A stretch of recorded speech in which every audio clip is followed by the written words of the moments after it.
Welcome, everybody, to another episode of the AUSNZ Community Podcast. This is episode 14, season 2. We have a megastar on our episode today. A little bit about him. Thank you, Eva. And we also have Pete on Sorry, as I've well. ruined it. We also have Pete on as well. But I'm really looking forward to speaking to this guy. We'll introduce him in just a second. Pete and JR, welcome. Thank you very Thank much. you. Welcome to you guys too. Welcome back. Thank you. Good to be back. Yeah, we could be talking so much about so many things, and I'd rather be speaking to this guy instead. So I'll introduce this guy. This guy is Cole. Cole had his own podcast with Gutter Butter. Was on Team TNT with me up until only recently. He is now a solo player, so yes, he is available. But welcome to the podcast, Cole. All right. Thanks for having me. I'm very excited to be here. Yeah, great to have you on. And I'm really looking forward to hearing a whole lot about you. So please feel free to jump in on anything that we talk about in the next couple of bits, and we'll do a proper intro very shortly. Pete, did you have anything to say about some powered public events? Yes, I do. As a matter of fact, I'll start off with the current public event. This one is called Fast and Long, and it is a 2-kilometer time attack with a whole heap of fuels. So you get all the fuel boost and the nitros and all that sort of stuff. Think it is fixed vehicles again. Let me just load it up. Give me a sec. I'll go into what vehicles we've got available. Where is it? Yeah, so we've got the hover bike, all fixed, maxed out parts with all parts available. The rock bouncer, all maxed out, and rally car and muscle car. But the parts are all only available are magnet, wings, overcharged turbo, afterburner, fuel boost and nitro. And they're all at level max. All at level max. Very interesting. Yeah. So it's a lot of fun. You get a lot of speed. It's adventure tracks for 2 kilometers. Yep. So all those adventure players would be happy. I just like going on the easy tracks because I don't play a lot of adventure. I don't know the tracks. Yeah, it's good fun. What I would like to talk about is the upcoming event, which is called No Cheaters, as in the animal cheetah. I reckon that would be a speed-based event too. But it looks like we haven't really had much to do with this new update yet, but it looks like it's going to be on a new track. So that'd be interesting to see. Well, no cheaters to me. I mean, tongue in cheek, of course. Could be a couple of things, but I don't think it would. Would it be a fast track or a slow track if there's no cheaters? Cheaters run fast, so no cheaters means it's a slow track. You're onto something there, I think maybe. I also think it's a little bit of a tip of the hat from race, because I don't know if you've noticed, but I haven't seen any hackers in the game lately. Whereas a few months back, they were everywhere. I haven't seen any, so I think that might be a little.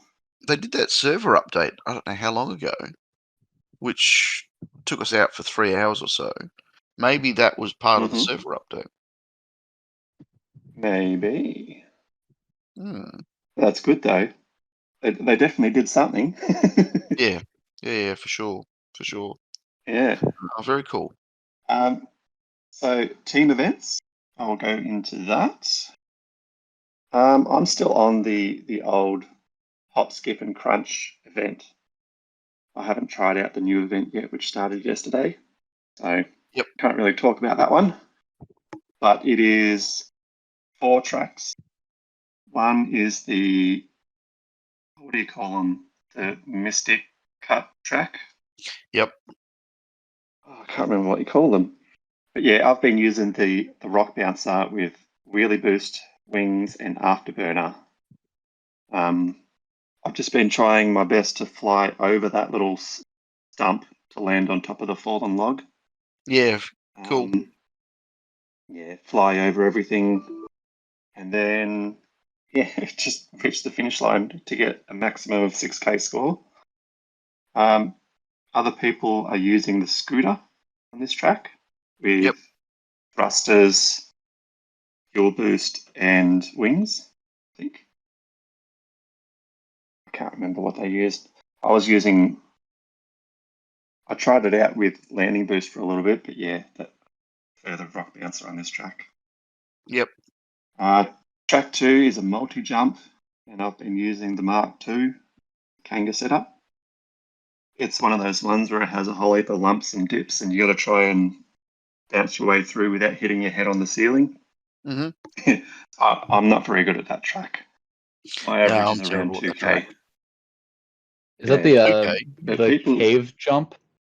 I'm guessing the one in the mines? No, it's in countryside, and it's just got a whole heap of one lumps. Of those. Yeah, number 2, I think. That one is...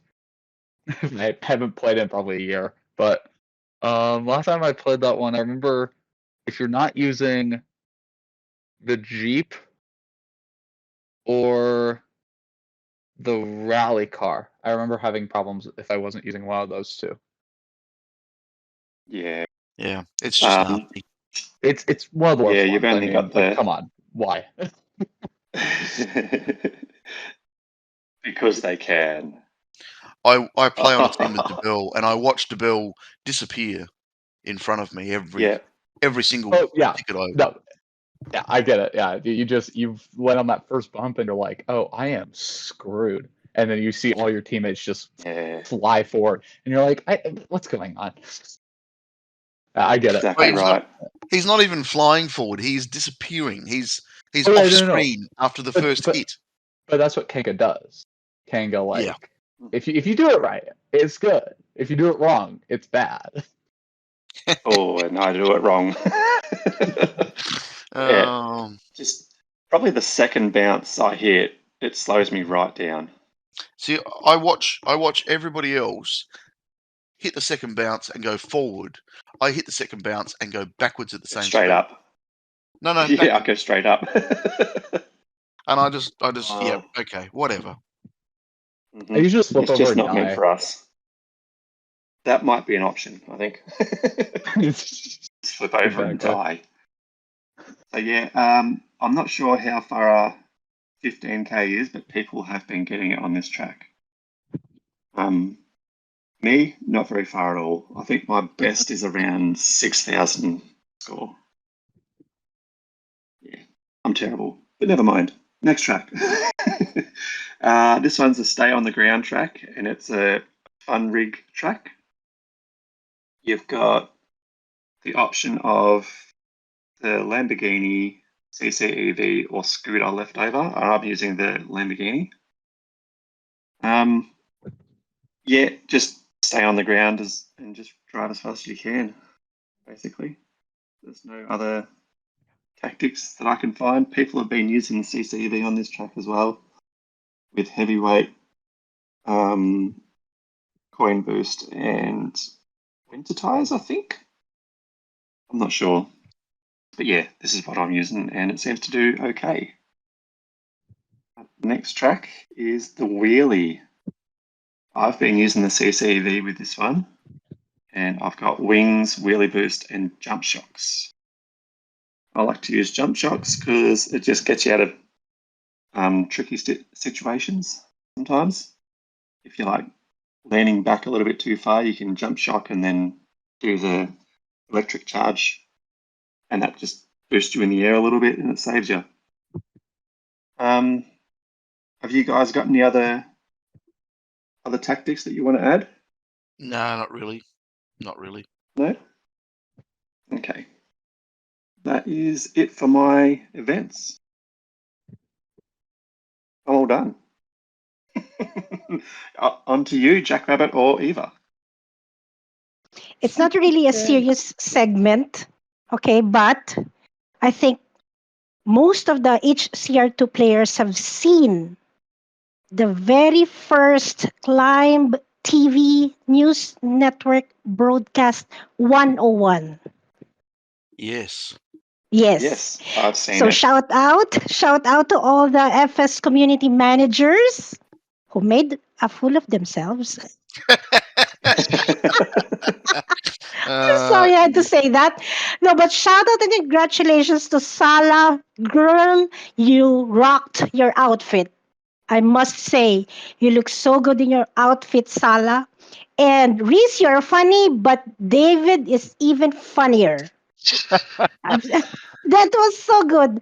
That was a very nice, like, update announcement. It wasn't your usual, um, the usual announcement for updates, Yes. but this one is so good. Even if I don't have the update yet. Have you seen the blooper reel? They released a blooper reel last night. Yes, I've seen it just now. I still have to watch it. That is I was so scrolling funny. I'm sure it's so funny. I was scrolling just now in the Fingersoft server. When I saw that behind the scenes, I'm sure it's so funny. It's Anyway, very funny. if you're all listening, community managers, I still don't have the update. I hope you don't hate me. Send it my way. And I'm so eager to know what Pete and Eve are talking about, and I cannot relate because they're talking about the XP and something. Well, that kind of leads me to what I was Yeah. about to say. Mm-hmm.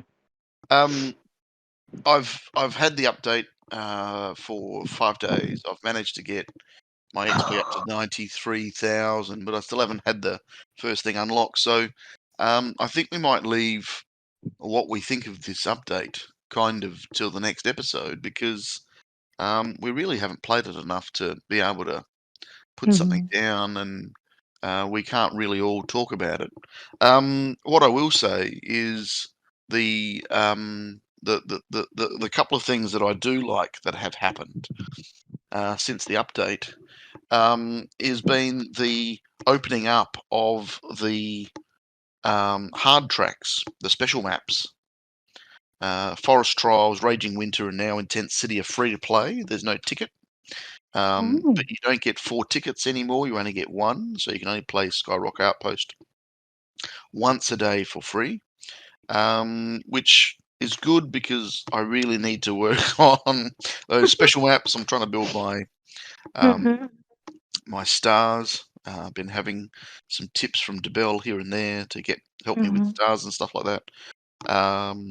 But yeah, that's welcome, and there's a few other little niceties. And as Pete suggested, there seems to be a clear out of some of the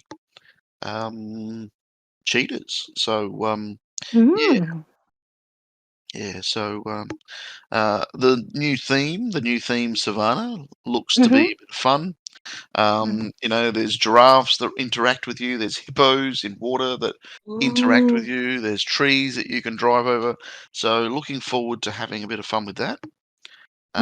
You forgot about my favorite character. Who?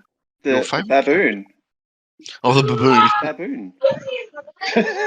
from the Lion King. The baboon. And then the other last thing that they've done that I thought was very interesting is you now get a chest no matter where you finish in the cup. whether you finish first or fourth, you still get a chest. That is very generous of It is FS. very generous of them. It's very interesting because yeah, like it's one of those things. It's like you just don't need to win. Mind you, it still means you can win and get the chest. But I think there's been some people listening, and they've been helping people build GP and understand that this game has become a bit more of a hard slog for new users. And that opening up of the cup chests, I think, is a really great opportunity for new players to build GP, which is great. So well done. Hey, Eva. Well done. Yes. Quick question. Have you Yeah. tested out, like, you know how you can get a chest by losing? Have you Yes. tested out if you enter a cup, then exit a cup? Does that still give you a chest? No. I think you have to finish I all don't think three we should talk about tracks. that. Please do not make FS fix something that's awesome. Yeah, don't make them think, oh shit, we should never have let that happen. So we might test that I'm offline. going to try that out now. Yeah, we might test try that it now. offline, and may or may not talk about it. But I like your thinking, Pete. I like your thinking. See, now I So- feel so left out that I Oh, don't have feel the left out. update. Don't worry. Don't feel bad. I don't have the update either. No, it doesn't. You don't It have doesn't it give you yet. a chest. It doesn't give you a chest, and it drives you backwards 100. Oh, there you go. Even better. Ooh. So I suppose that leads me into something that I do want to talk about, which is what we're planning to do in about a month's time. We are working towards a rather large episode with probably 6 or 7 people as guests, plus us 3, to talk about the update from multiple facets of the game, multiple perspectives of the game, both top end GP players. When I say top end players, I mean high GP players, not great players, just people with high GP. And then there's the great players that are fantastic no matter what GP, and there are some new players with low GP being that we're looking for, that we have found for the podcast episode. So we're going to get a very big perspective, a very broad perspective across all players of the game to see what they think of the update. So I'm really looking forward to that. It's going to be a hellish time trying to edit it because there's going to be 10 tracks. It's going to be one hell of an episode to organize because of the time zones. Time zones, everything else. Gosh, I mean, I can't imagine. If you're willing to stay up late, raise your hand up. Yeah, I remember we did one. We've only ever done one other episode where we split the recording because of time Yes. frames. Oh my god. And then I spliced both of them together, and I regretted saying, yeah, I can do that. I remember that episode. That was a sounded like very interesting episode. everybody. Yeah, it sounded like everybody was in the recording at the same time, and they weren't. It was like 4 hours apart, or 6 hours apart, or a day apart. It was painful. But poor Despo, he was on both parts of them, and he was up in the middle of the night till the early hours of the morning. Yep. Eva, if you can do the same on this upcoming episode, I will you're a god. You're a god if you can do the same on this 7 guest episode and the 3 of us with so many different time zones. I will Yep. Okay. I get you. I get you. All right. Well, look. Let's properly introduce Cole. Yes. Cole has been around in the game for a very long time. He's played on a multitude of teams. I'll let him go through that. But he was only recently on TNT with me, playing every now and then. And he had his own podcast with Gutter Butter, and there's a whole lot of stuff we want to hear about and talk about. So welcome properly to the podcast, Cole. Hello. Yeah, that's one hell of an intro. No, Well- I had one hell of a history in this game, and it's gonna be very difficult and interesting to wind back the clock and bring you guys with us. Well, tell us a little bit about yourself and how you started in HCR, and where you've been and gone, and how you've gotten to here. All right. God. Okay. So I'm 17. So I think I started playing HCR in 2017, which means I was 10. Like most of us, HCR is a game that we started a long time ago, and for a lot of us, that's like almost half our lives. So for me, I started playing, and it was, a very good car ride game. You just played adventure in your car ride, and I did that with HCR1 as well. And those are kind of the two games I've always, just played in the car. It's a great way of doing that. I will always say it's a great car game. As I've gotten older, like 2020 rolled around, I started playing more. I joined Discord. I turned 13, so I was able to, and I kept, playing, and I got really competitive and realized I'm actually pretty good at this game. So I kind of joined this community. I joined all the communities I needed to join, and being the 13-year-old I was, probably a little bit more attention-seeking than I am willing to admit, I tried to become really good and put my name out there, which I think I successfully have done, but probably shouldn't have. What I have noticed from thinking back for this episode is my growth in this game is very scattered. I put every coin I had in the beginning into the rally car because it was just such an easy vehicle to drive. And then once I built my GP high enough, actually my GP wasn't very high, I started the monowheel because memes. And here we are. Memes. The only reason I play the monowheel. There, the truth comes out. Really? The monowheel is purely it's the memeiest car, and I was like, this will be so fun to get good at. I had like level 4 parts on every, like level 8 commons, level 5 rares, level 3 epics, and like level 1 or 2 legendaries. And I started playing it, and I got really good. And I became what they called for a while the low part mono king. I got that title. I got an entire avatar on Discord for it. Nice. But then I maxed out the mono wheel, and I could not call myself the low part mono king anymore. That's a shame. I've given that title away. I don't remember to who, but I gave it away. This was years ago too. Like I'm talking, this is like early 2021. So this has been a while since then. But once I maxed the mono wheel, I kept doing it, kept playing it. And then early 2022, I kind of stopped playing the game. And now it's mid 2024. And I haven't really played Hill Climb for 2.5 years. What have you been doing with yourself? Well, Hill Climb was life. Monday was my high school graduation. So high school. And having, perfect. I guess, Good answer. a life outside of video games, but probably not. I don't know. It's been interesting. What else can I explain while I'm here?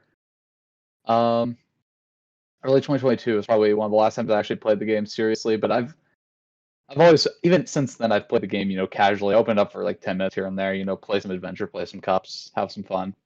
And I still do that even today. But I think, and with the title of the episode, I would say I've officially quit HCR2. Competitively or just forever? Competitively, socially, even with like the mindset, just like it's a game I play rarely. Okay. And that's why a couple weeks ago I left my team because I wasn't playing enough to post scores. Because I played like once every 5 days. And yeah, I'm happy to be free, I think. It gives me more time to do what I actually enjoy in life, and I can, just sit back and watch the game evolve without me. And what I would say is watch the game, die in a car crash, but I'll get into that in a little bit. Mhm. I would say besides that, I think my history in the game that's kind of it. I left my mark a bit in the game, but I think outside of it, I did do a podcast with Gutter Butter for a little while. We got some complaints from guests, so I had a couple like kids on there, and like parents found out about it and like needed to delete episodes and stuff. So I got tired of doing it. I didn't really want there to be like a backlog of it because I got tired of sitting there and like people were. I even got some DMs. It's like, where's the next episode coming out? It's like, oh. So I just deleted it all. It was it was a couple years ago. I was like, I don't really need to do this anymore. It was fun. I had a good time with it. And ever since, I've done one other episode of a podcast for a different video game. And that's about it. This is the first podcast I've done in, I think, 2 years. What was the other video game? Bloons Tower Defense 6. I messaged. That was a game I kind of have played after Hill Climb a bit. I've almost beaten that game. It's a grind. I think I have 1,000 hours in it, but I love it. I think in a lot of ways it mimics what Hill Climb could be if Fingersoft did the right things. And I will be throwing shade. I think Fingersoft has done a lot of things wrong. And I think they are probably now too late to fix it. A couple years ago, they had the chance and didn't fix it. And I'll say what those things are in a little bit. But yeah, I think it's a better game in general. So I've played that more. And I've almost beaten it. The podcast I did was actually with a notable figure in the game. He has like 150,000 subs on YouTube. I was kind of chatting his Twitch chat. I kind of made some jokes, and we kind of became kind of close. It was weird, like a weird relationship where he's significantly more famous than I am. We still chat. It's so funny. We still chat. It's like, why are you chatting with me? I'm nobody, but whatever. Yeah, he's cool. Have to he's be a fun somebody guy. to be friends. Yeah, why not? Relationships are fun. I don't know, but yeah, I think my relationship with Hill Climb 2 has been through like seeing the game like from an outside now, and when it was a week ago when the Climb TV broadcast 001 came out, I sat there and watched a game I've played for 7 years probably die. And I can get into that. I can explain, but I think the first thing I need to explain is why I think Hill Climb could be great. In 2020, they released the Stars Adventure update. And the Stars Adventure update was I would say a really great update. It was probably the last incredible update they've really had in Hill Climb, because they made the game they took away a aspect of the game and made it more obtainable through playing and learning. I'm always going to say learning mechanics in a video game is better than paying to unlock something in a video game. So they took away paying coins to buy a map and instead made it so you played the game to get a map. And it was directly correlated to how well you did. But you could still buy the maps. So they didn't take anything away, they just add something new. And that's a very big theme of this. Because they changed that update, I have no idea how long ago, where now we have to have this new currency to buy maps. And there's no other way to get them. And in a video game philosophy, the idea of taking something away and making it and putting it behind a paywall that used to be, in at least our terms, free, because you were playing the game and if you got to 1 million stars, you were good. That is free, and now you took it away and put it behind a it's a play wall. It's not a paywall, but you could pay for it. They did kind of shove that down your face because it is $10 by the map. And they took away part of the game that made it interesting to play adventure for a lot of players. They took away the grind and the aspect of trying to achieve something with the reward through adventure playing. And once I saw that update, I had a feeling that Hill Climb was going to continue down that path. And I don't know how notable updates have been. I haven't really paid attention to them. To me, not too noticeable. But when this update came out, finally, my IRL friend and I, who we've both been playing for a while, we've been playing about the same amount of time, we saw it together and we were like, oh, here we go. This is the update. This is an update that will hurt the game outside of the competitive landscape. When I first watched this episode, I found it funny, obviously. They did a really good job. They made this really interesting to watch, really interesting to, really just kind of a fun thing to watch. Like, I can't take that away from them. It's a great video. But the update itself, I found was, in a way, lazy. They have added something past the 20 out of 20 upgrades. And you could argue like they added, the parts back in like 2016, late 2016, early 2017 stuff. But they add something beyond it that forces players to play the game, which I'm not against, and pay quite a bit of coins. And I know 1 million coins isn't like the most. I have 6 million myself. It's like, it's not hard to have 1 million coins, but it's still another paywall. And to do it on every Must be vehicle nice to is have a that lot. amount of coins. Yeah. But you're something Must be about nice. a paywall. Yeah. Well, when you don't play, it's pretty easy. I have 102 million coins, so That's valid. I Oh my can't. God. Yeah, that makes sense. I mean, it makes sense. I have 3 million.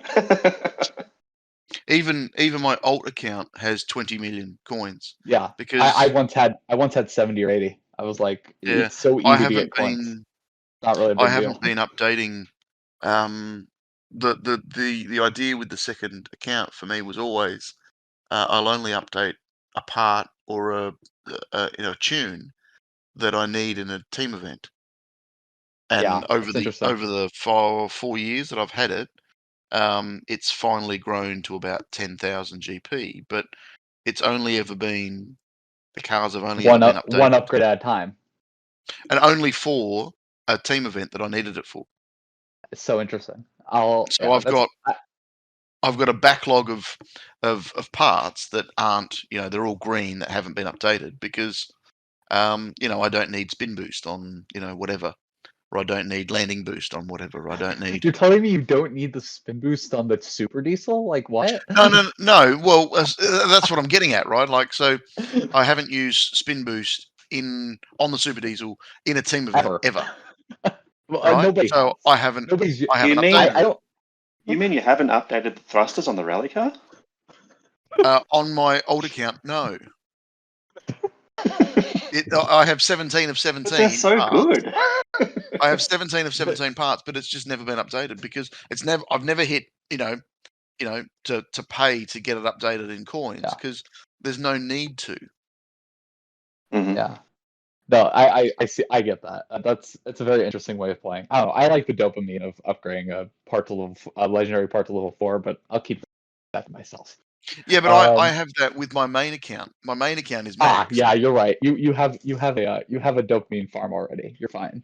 Yeah. I'm fine. I'm good with that. No, because my main account, my Rock Bouncer is fully maxed. My the new Hoover bike is fully maxed. Yeah.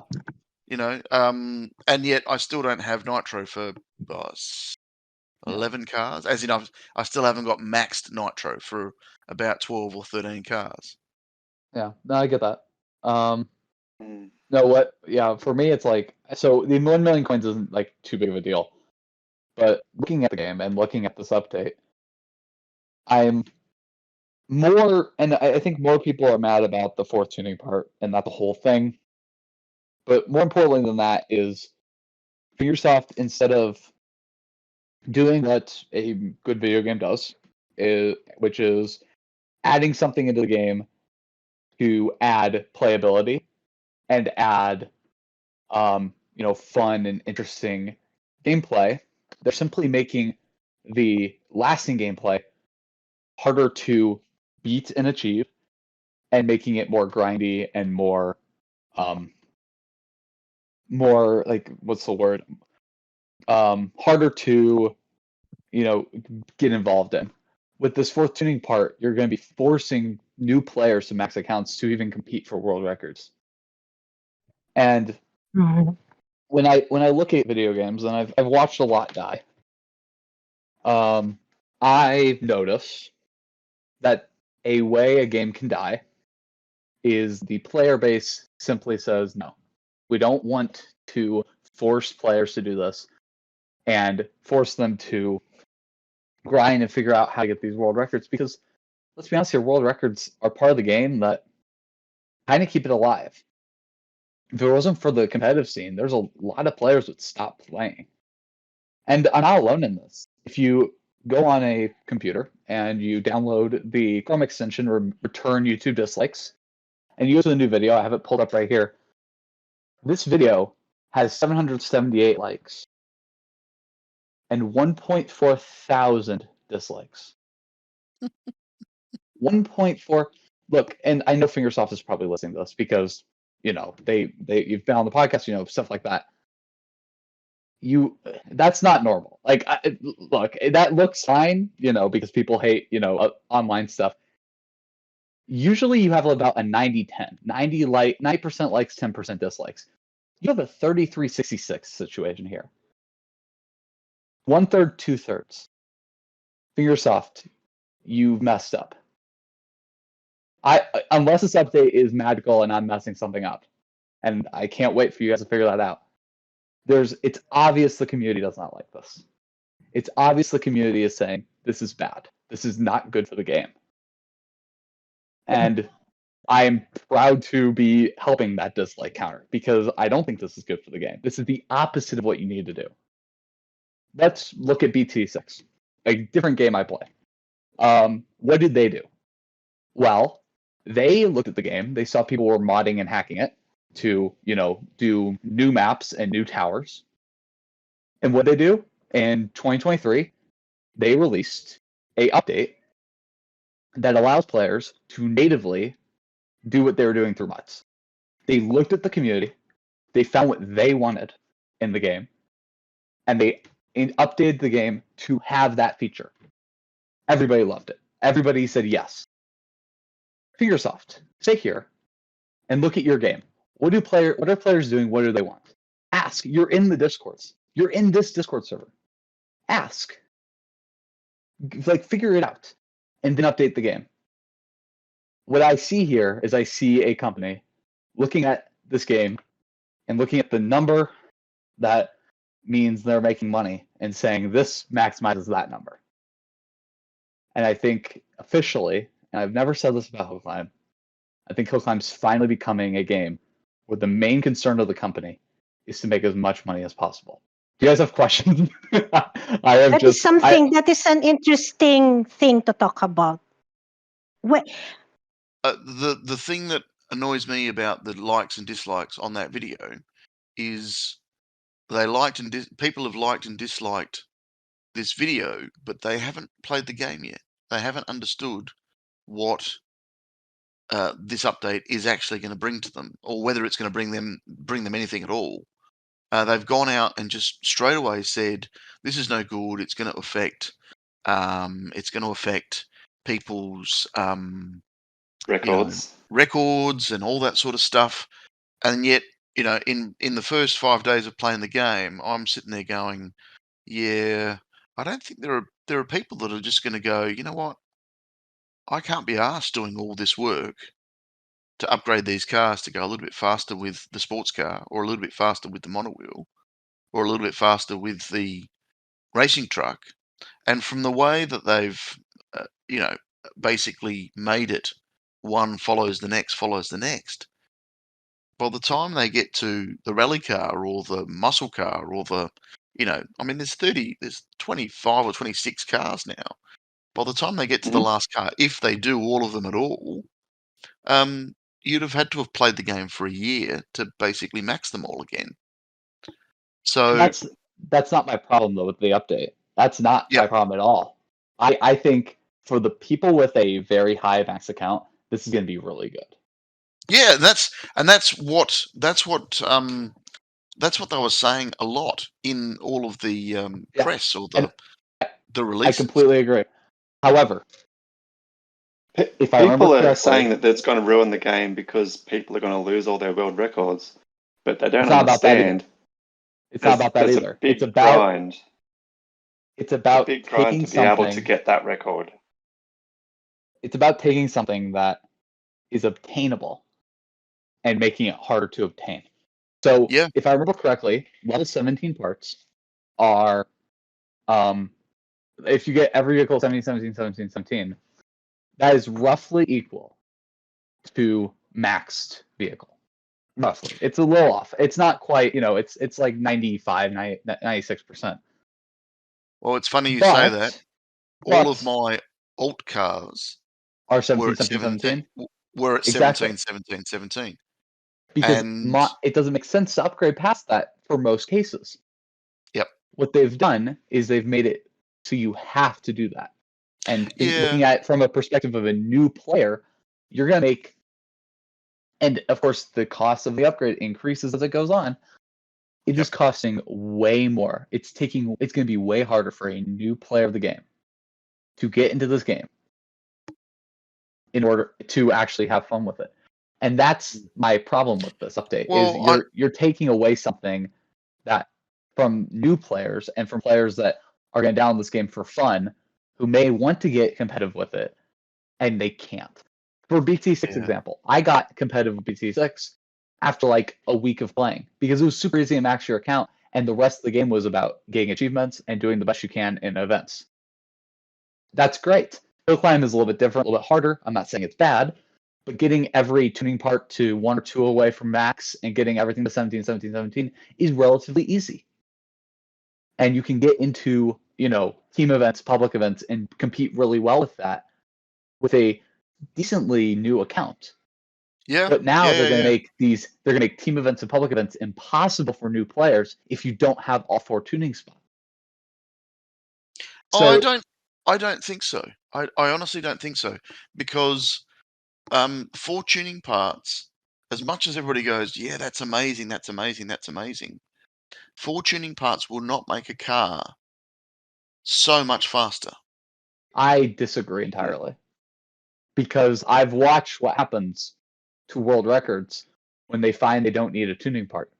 They take away, an afterburner for landing boost, or they take away something for something. For records and stuff, taking away gaining an afterburner or landing boost is the difference between half a second to a second, which in public events and team events is the difference between half a second could be the difference between 6 and 10, or 6 and 9. Let's not say 10. And for team events is the difference between a score of, I don't even know what's the max score, 60,000. It's the difference between like a 40,000 and a 55,000. Yeah. So no one's been getting over 40,000 since the 60,000. I don't really know how they've done it, because the last time I seriously played the game, it was still 10,000 max. I'm old. No. I'm just. It's interesting because my perspective of the game was always, I thought it was easy, and I wanted it to be harder. And going into a team event and being able to do a 10K, and then looking at the leaderboard and finding that there was 12 40K scores. Oh no, I agree with that. I think that's a good update. You see, fingers off. Take notes. That's a good update. That's an update everybody can agree on. It meant, because you're not making the game harder. You're not making it harder to obtain and harder to play for newer players. You're simply increasing the top players and the best players, the discrepancy between their scores to make it more competitive. Yeah. That's And I mean, good. if you're playing a team event at the moment, and the difference between 6K and 8K is 0.5 of a second, and maybe another 40 meters, in one of Right. those no fuel tracks, the difference as you start to get closer and closer to the 15K score, It's it's exponential. That's exactly how exponential. the Yeah, points work. it's great. Right. Um, So what they're going to do with this fourth tuning part is it's going to hurt a chance of a newer account, and I do see what they're doing. I do see that and I will admit there's a positive here. They're wanting you to play with these vehicles more because you need to gain XP. Right? That's how it works? I'm thinking, right? You have to play with the vehicle to get the XP. Yep. Or do you just play to get XP? No. You have to play Play with the specific specific vehicle. With the vehicle. Okay. Yep. And to me, that's good. That's a good part of this. But again, it's going to make it hard for new players. So here's what I see this update doing, and this is my prediction, and I might be completely wrong. But if you actually sit down and you watch this game and over the course of the next year, the OG players, like my IRL friend and I, who my IRL friend has like 6,000, 7,000 GP because he's played so casually, he will no longer want to play because he can't even compete with anything. The new players are going to get to max vehicles, and they're going to realize that it's not max and there's a lot more work to do, and they still can't compete. A lot of new players will be quitting, and only the top few who actually are like obsessed and wanting to do this will continue playing. And then for when the you say remaining compete, you're players, the remaining players will be fine. The remaining players have nothing to worry about. The remaining players are going to get their fourth tuning parts. They're going to set new world records, and everything's going to be great. Who I'm worried about, and I do worry this, Fingersoft is a great company, and I do love them, and I think I've supported them. I've given them way too much money on my account. I can see them losing a lot of player base to this. I can see a lot of new players not wanting to do this. And to me, that's sad. To me, that's a bad thing.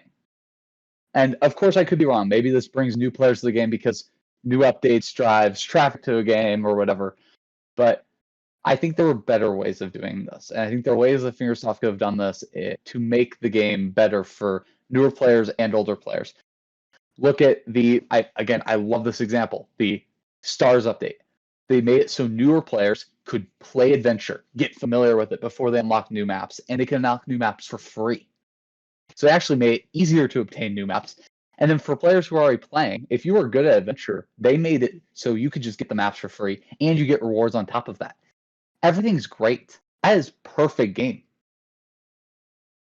This isn't. Well, and you can sit here and you can defend the update, and I mean, obviously, no. you like the game. The one thing, as a long-standing player, the one thing that I get a gripe about is, like if I go to my license right now and I look at vehicle stats, and I go down to the sports car stats, I've already done almost 3 million meters with the sports car.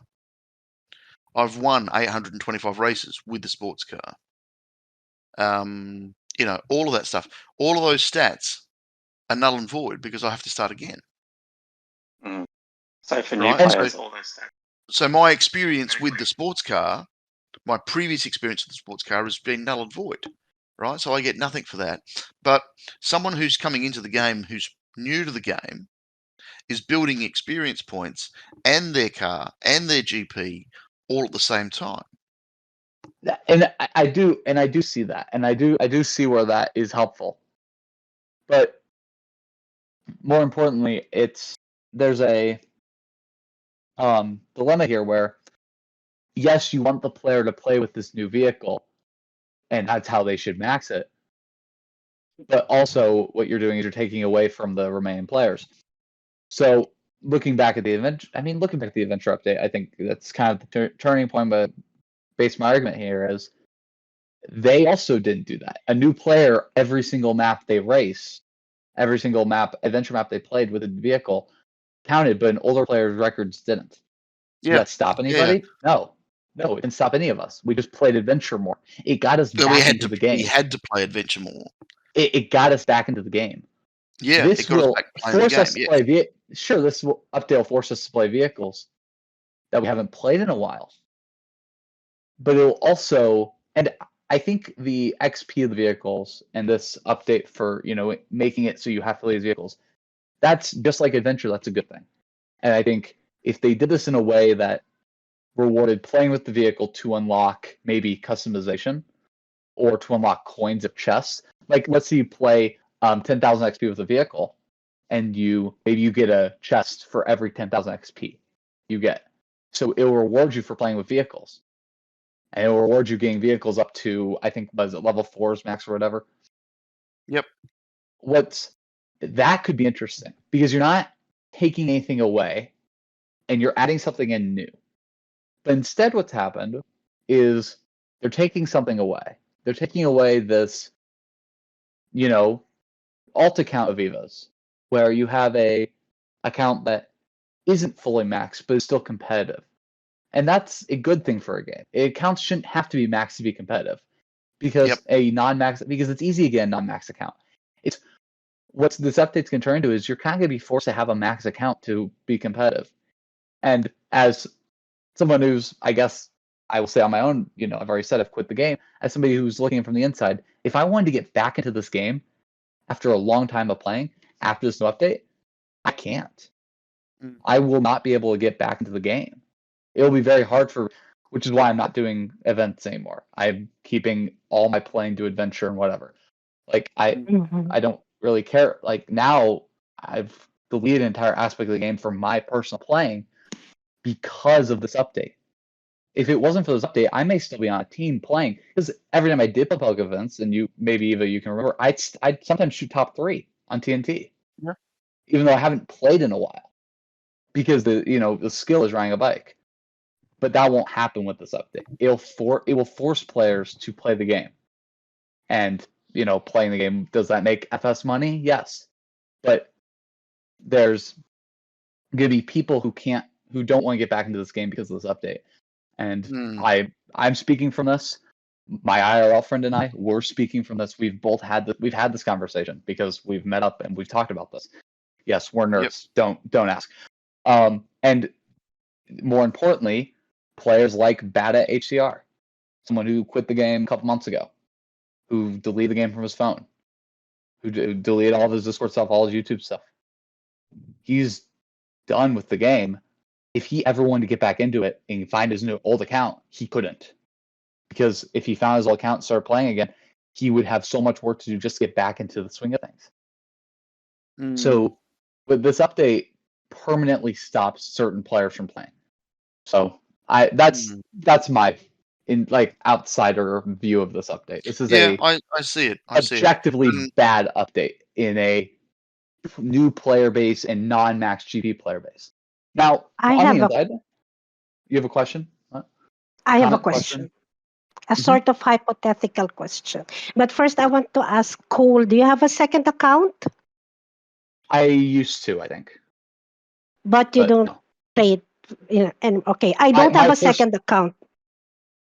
Eva and Pete both have second accounts. Okay, so here's my question. I will say the scenario first. Let's say all of us are playing actively. We all have high GP accounts. We all have one account. Take note, only one account. Okay, and with the scenario of the game, with the new style of public event, with the new ways of acquiring a vehicle, with all the currencies in the game, this is the question. Would you consider making a second account? I want to ask everyone. I mean, I would never, because I barely want to play on my first account. Yeah, I know. Coming from all the things you said. And with even Pete, they have second accounts. So it's, yeah. I think there is this player base. Someone like you who only has one account, who's, that GP is pretty high. A second account really only happens for people who have played the game so much that their first account's maxed. And yes, this update for them is great because now they have a reason to play on their main account. And I see where the comment's coming from. I see why you want to do that. Yes, this is going to be a great great update for people with max accounts, and Mhm. I wanted to learn. And I don't like, bad mouthing Fingersoft. That's a lie. I kind of do, but I don't love try always coming back to this, but forcing players who have max accounts to continue playing on that account. There's a correlation there that purely exists between two other things. Players with max accounts have also been more than likely players who have put a lot of money into the game. So I'm looking at Fingersoft here, and I can't help but see a little bit of greed. And I mean, maybe I'm seeing ghosts. Maybe I'm not actually, able to fully understand this. But for me, at least, when I look at Fingersoft like this, I do see a villainous view of this update. And maybe that's inaccurate. Maybe I'm not actually right about that. But it is interesting to think about. That is this update a selfish update for them? And I think it might be.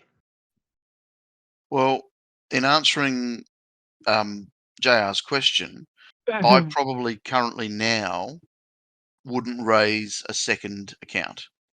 Mhm. Yeah. I'm glad Um, I did have an alt account when I made it Mhm. before certain updates made it a bit more difficult to obtain vehicles. Yep. Mhm. Yeah, I don't think I would create a new account now.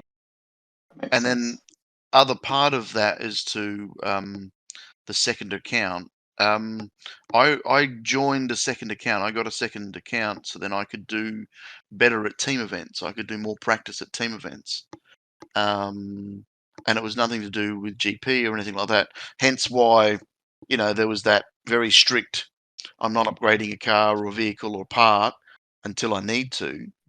I had 2000 GP and I was getting 20k in certain team events because I only had 4 cars and I Mhm. didn't need the other, 20 cars to be competitive because I only had 4 cars. And people go, "Oh my god, that's amazing for your GP." It's not because the GP is only the cars in that event, not all of your Suited GP. to the event. Yeah. That's how I did So, mine too. but I must say I wouldn't retrospectively now go back and get another account because it would be a hard slog to get it anywhere near, and it would Mhm. be a lot of gameplay. The paywalls are there, that's fine, and the idea with the old account for me was always not to pay for stuff. So it was more about gameplay. So I spent a lot of time in that game getting it to where it was, and I don't have that time anymore Yeah. to be able to, have a second account. If I lose my main account, my one and only account, Pete, that would be the end of Jackie, your co-leader in Team 3. That would be a sad day. Yeah, no, that is interesting of raising a new account now. And obviously, I think the answer is probably no after this update because there's more things to do for a new account. But we're It's also not a weird, necessarily this update, it's previous updates that did it for me. right? Yeah, there's previous lots of updates as well. updates. Mhm. I've noticed. I have noticed there are some things, but I mean more importantly, and I like to address this is we're not the average player. None of us are.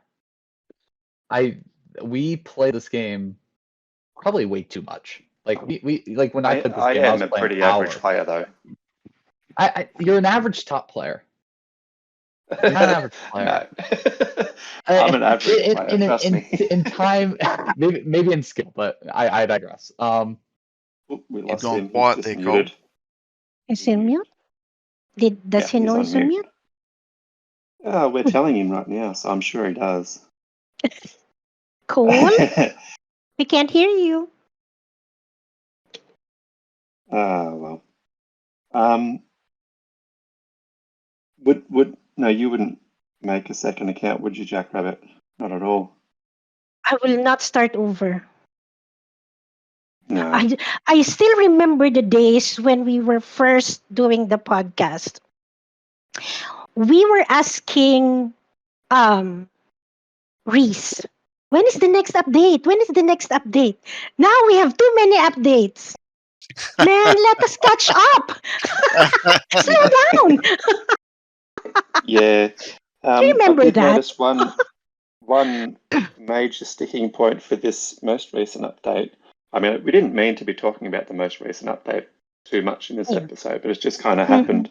Yeah. It was aimed at the higher GP players, something for them to be able to reach, because a lot of them are at max. They have nothing to spend all their gems or all their coins on. So Yeah. this update is giving them something to chase. If Yeah. that makes Yeah. sense. Mhm. I think Can you that's what can you check if Cole is on a server mute? he's just muted. There we go. He's Oh, gone there. now. I was He's asking back. something. And I think I was what asking Hey. something. Cole is what Cole's perspective is that Yeah. the game has been made with these new updates to get older players who have invested lots of money into their game to invest more. It's not just, yeah, and I mean that's definitely a motive, but I think Yeah. it's definitely addressed to top players. You know, this is addressing us. The update definitely addresses us a bunch, and if I'm not saying it's impossible, but the game is almost impossible to beat without putting money into it. So from that perspective, it makes sense. You can get to level 17 on all vehicles without putting money into the game, I would say. I think possible. But maxing out your vehicles and getting all the way to level 4 on this new thing, it might be impossible. It might, especially competitively. Like and I hate to like accuse Fingersoft of pinching us for money, but when I saw this video, I was like, that's literally what's happening. Like you want us to put money into this game so we can max our vehicles, and obviously we all do. We all put money into this game. So No, it's not. I don't think it's about getting money into the game. I think it's about giving something people to chase again. All Right. those that have nothing I to see chase that anymore. there is Mm. exactly it's crap. It's like gambling terms as we've run dry, And I hate to put that into like gambling terms for a video game, but it kind of feels like that. Like the top players who max their accounts have run, Fingersoft isn't making anything off them anymore. And in a business sense, if I was a business owner and I'm not making half my top players, I need to find a way to make money off them again, because they were the ones who gave us the most money. So I hate accusing Fingersoft of money and stealing all these things, because money's not the objective, obviously. But it does when it's suspiciously this type of thing. I get suspicious about like, what was the motive here? You know what I mean? Like, I don't know. I look at this and I'm kind of, just makes me sad. But yeah. Well, that I will say that is my experience with the new update. That is my But you haven't experienced the new update yet, as I you haven't said. experienced it. I know. You haven't And guess got it. what? You haven't played it. I probably won't experience it because I won't really care to. I don't know how much I'm going to play the game. I might never get a vehicle up to level 4 of this new thing to get these 4th tuning part slots. Mhm. I might never do that, depending on how little I play the game.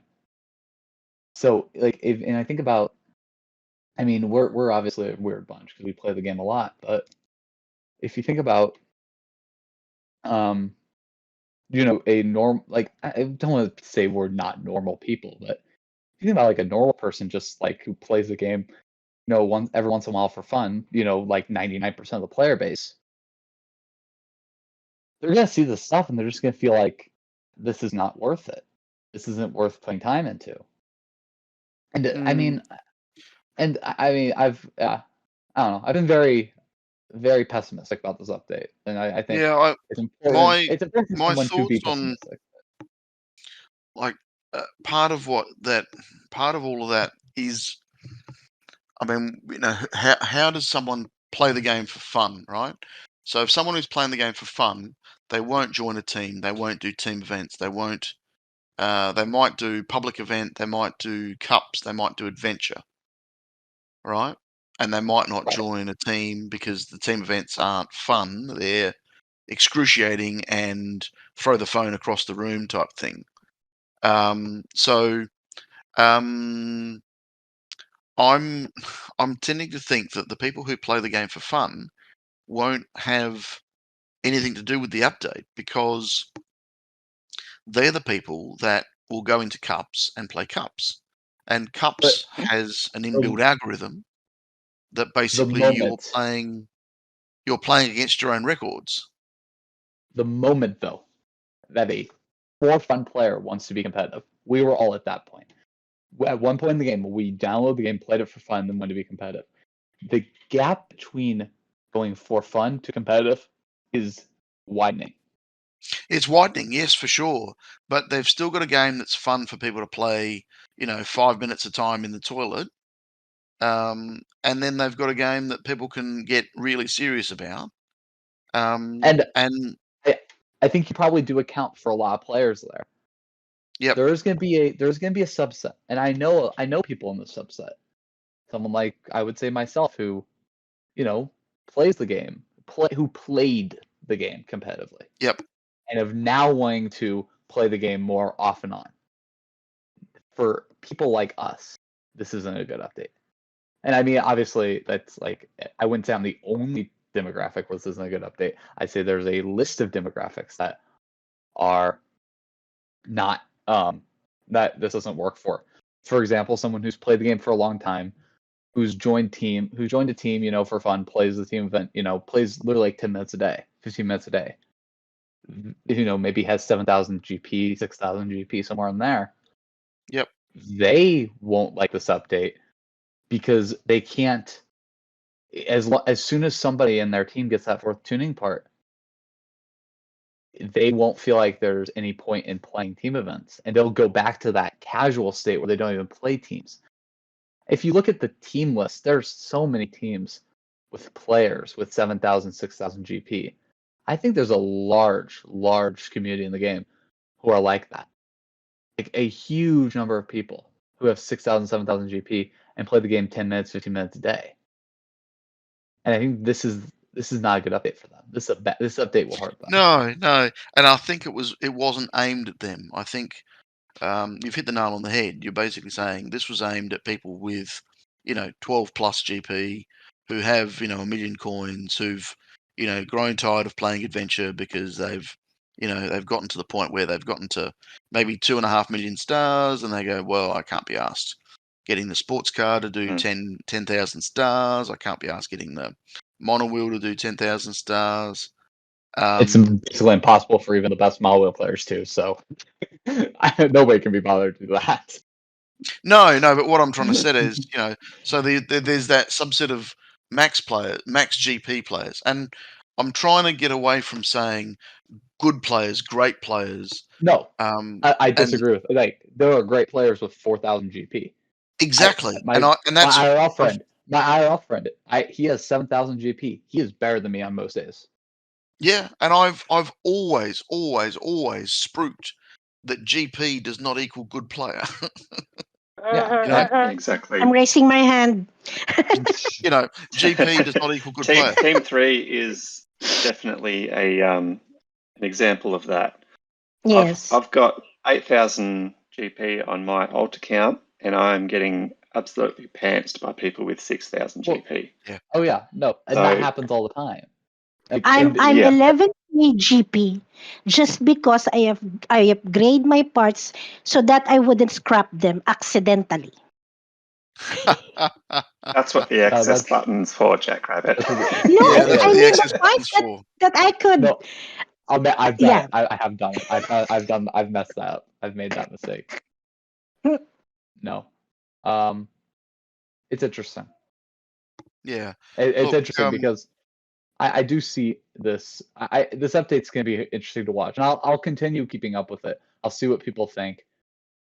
If anyone, yeah, and I mean, if anybody listening, anybody even on this call who wants to, who after having the update for like a couple months, and like maybe has a different opinion, maybe has formulated a way of this update actually does benefit new players, that's me on Discord. Like our Discord, my Discord will probably be linked to this podcast in whatever way. And find me and tell me that I'm wrong. I would love that. But I have a feeling a lot of people will agree with me. And maybe I'm wrong about this, but I just we are a very weird subset. The players who have played this game for a long time, we are oblivious, I think, to this. And I've only noticed in playing other games, oh, we've messed up Hill Climb. And I don't know. I digress, but I see that. I know there's other topics for me to talk about here, like why I have the opposite opinion. I think it's going to bring a few people like love of the game again. I think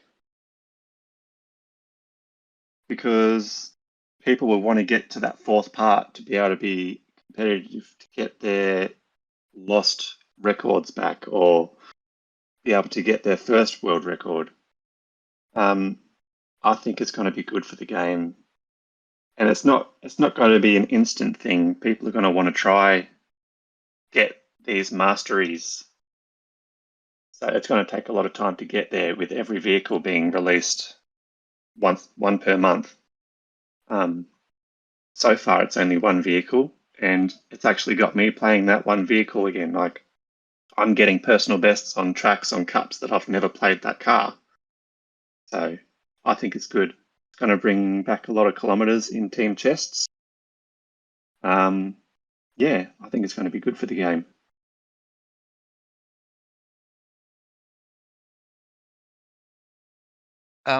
I've actually been trying to get this over 100,000 XP at the moment for the sports car, so I could get the first mastery level, and I just did. Mm-hmm.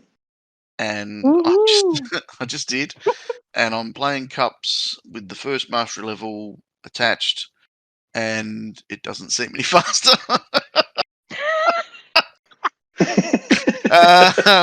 And the first mastery level is supposed to make the thing accelerate faster, and it doesn't feel any magic faster. Just wait for it. Yeah. Maybe you need Yeah. some special magic spell. No, I just need Abracadabra more or ability. I just need more ability. I'm not that good. I think I'm back. I texted Pete. I think Awesome. I think we're good. But yeah, Yeah. Wi-Fi is terrible. Your Wi-Fi dropped. Yeah, it does. No. Okay, I think we've dove deep into this new update. But I know Yep. there was one more topic that we were going to talk about, which was why I picked the model wheel, like my history with the model wheel. If I'm not mistaken. That's my biggest question, apart Biggest from questions, yeah. talking about your own podcast. Yeah. Okay. Well, I'll get into both of those. They're much shorter ideas, I think, but maybe I'm wrong. The model wheel, I don't know. It's interesting. It was a vehicle nobody was really that good at, except for very few. Like Daxpo talked about how he wanted to get people into it because he liked the vehicle. Even since I've started playing, I thought it was a cool vehicle. I thought it was, it's weird, well, whatever. But once I found that world records were kind of, they kind of had like this grasp on world records where they were kind of easy to obtain. I was like, I'll pick up a model wheel, and I got pretty good with it. I got, I think, a couple world records here and there with it, which I was pretty proud of, pretty happy about. And I thought the community of the model wheel was super cool, super fun. So that was my main reason, is like I think it was a vehicle nobody played, nobody really appreciated. But then, like for me, I stuck with the model wheel because it gave you, there's a certain amount of fun that only can be had when you're playing with a model wheel. If anybody who's played with model wheel knows that when you finish a track with the model wheel, it's a good thing. Know what it feels. you know how that feels. Like for me, there was the downhill public events. Yes. I used to play those and literally win public events with the model wheel. I would put on thrusters, wings, and jump shocks, and I would win I would get first place in those events. Which, to me, again, I talked about how this is all memes. That if I'm a player playing with the Super Diesel and I see that this random guy just got first place with a monowheel, that is so funny to me. Yeah, oh yeah, and then some. Like, oh my, can you imagine if you're just a random guy playing and you see this kid with a monowheel, like, oh, really? Monowheel? Huh. And I mean, I think there's videos of people like like maybe the like, oh, what are those events? Like Lunar New Year and Halloween events the where Neon you climb. Chase and the Yeah, zombie where chase. you get to like a really hard place with like a good vehicle, and then you switch to like the scooter and die immediately, like die a little bit later, and then it says the scooter has the record, and then you win with the scooter. Like that's funny to me. That's really funny to me. I think that's good. Those are good games right there. So Daspo was doing that with that's the called monowheel. trolling. it's trolling. I was trolling, but when you control by being good at the game, that's even more fun. And Well, not only be good at the game, but be good at the game with something that no one else is good at the game with. Exactly. And I think that's why I wouldn't say I picked Monowheel. That's why Monowheel picked me. But yeah, Monowheel is definitely one of those vehicles where I play it because it's memey. It's fun. And it's still like the skills involved in playing it. It's hard, but not that hard. So I think if you are kind of bored of hill climb, start playing with the monowheel. Like, what are you doing? Well, like, the interesting go thing get about world records. monowheel, the interesting thing about monowheel is the controls are back to front. I wouldn't Yes. say yeah. I mean, that's interesting, but it resembles a unicycle or something like that. So it's like it's very standard, I would think. I think all vehicles kind of resemble their real life thing. When you hit the gas pedal of a car, your car's like all the weight distribution of the car technically does go backwards. So it would make sense. Yes, but on the monowheel, So when you accelerate, on the you go monowheel, forwards. when you lean right, but you're leaning forward on a unicycle. You're leaning forward. Yes, agreed. So it makes it's so logical. It makes perfect sense. Yes. So No. I'm not saying. But, I'm not saying that it's. What I will say is it is different, and that is fun. Different is always fun. Different's always interesting. Well, not always, obviously, but different is interesting. So in terms of the controls of the game, the monowheel works differently, like back to front to all the other cars. In a way that makes it hard for players to play, making the game fun. Yeah, because they've been used to using a car going forwards when you accelerate, which makes sense. Exactly. You know, they play the game differently, and I mean, everybody plays the game, you know, in terms of the way they use their thumbs on the screen and how they use the brake, how they use the accelerator, all that sort of stuff. Everyone plays it slightly differently. Yeah. And because of that, the monowheel can be harder or easier to use. Yeah, I think the majority of players play it the way I would with, you know, you hold your phone with your two thumbs. Like I think most players do that. And the monowheel is, I would say, best with that control, but I've seen players do monowheel better with their finger toes. Yeah, like pointer fingers. If you can do it, I'm not going to say stop. You know. Yeah. And that's so people. that was one of your people like ideas. creepers. People like creepers play that way on every vehicle with their fingers. Oh yeah, no, my friend, our friend who I've talked about, he plays with his fingers. I find that so bizarre, but it works for them, so that's just their playing style. When you get absolutely crushed with a guy playing with his pointer fingers, you question all your life choices. But then he switches the thumbs, unless you know them personally. Guess what? He switches the thumbs, and he still beats you. Then you're questioning everything. But yeah. No, he's a good player. I can't.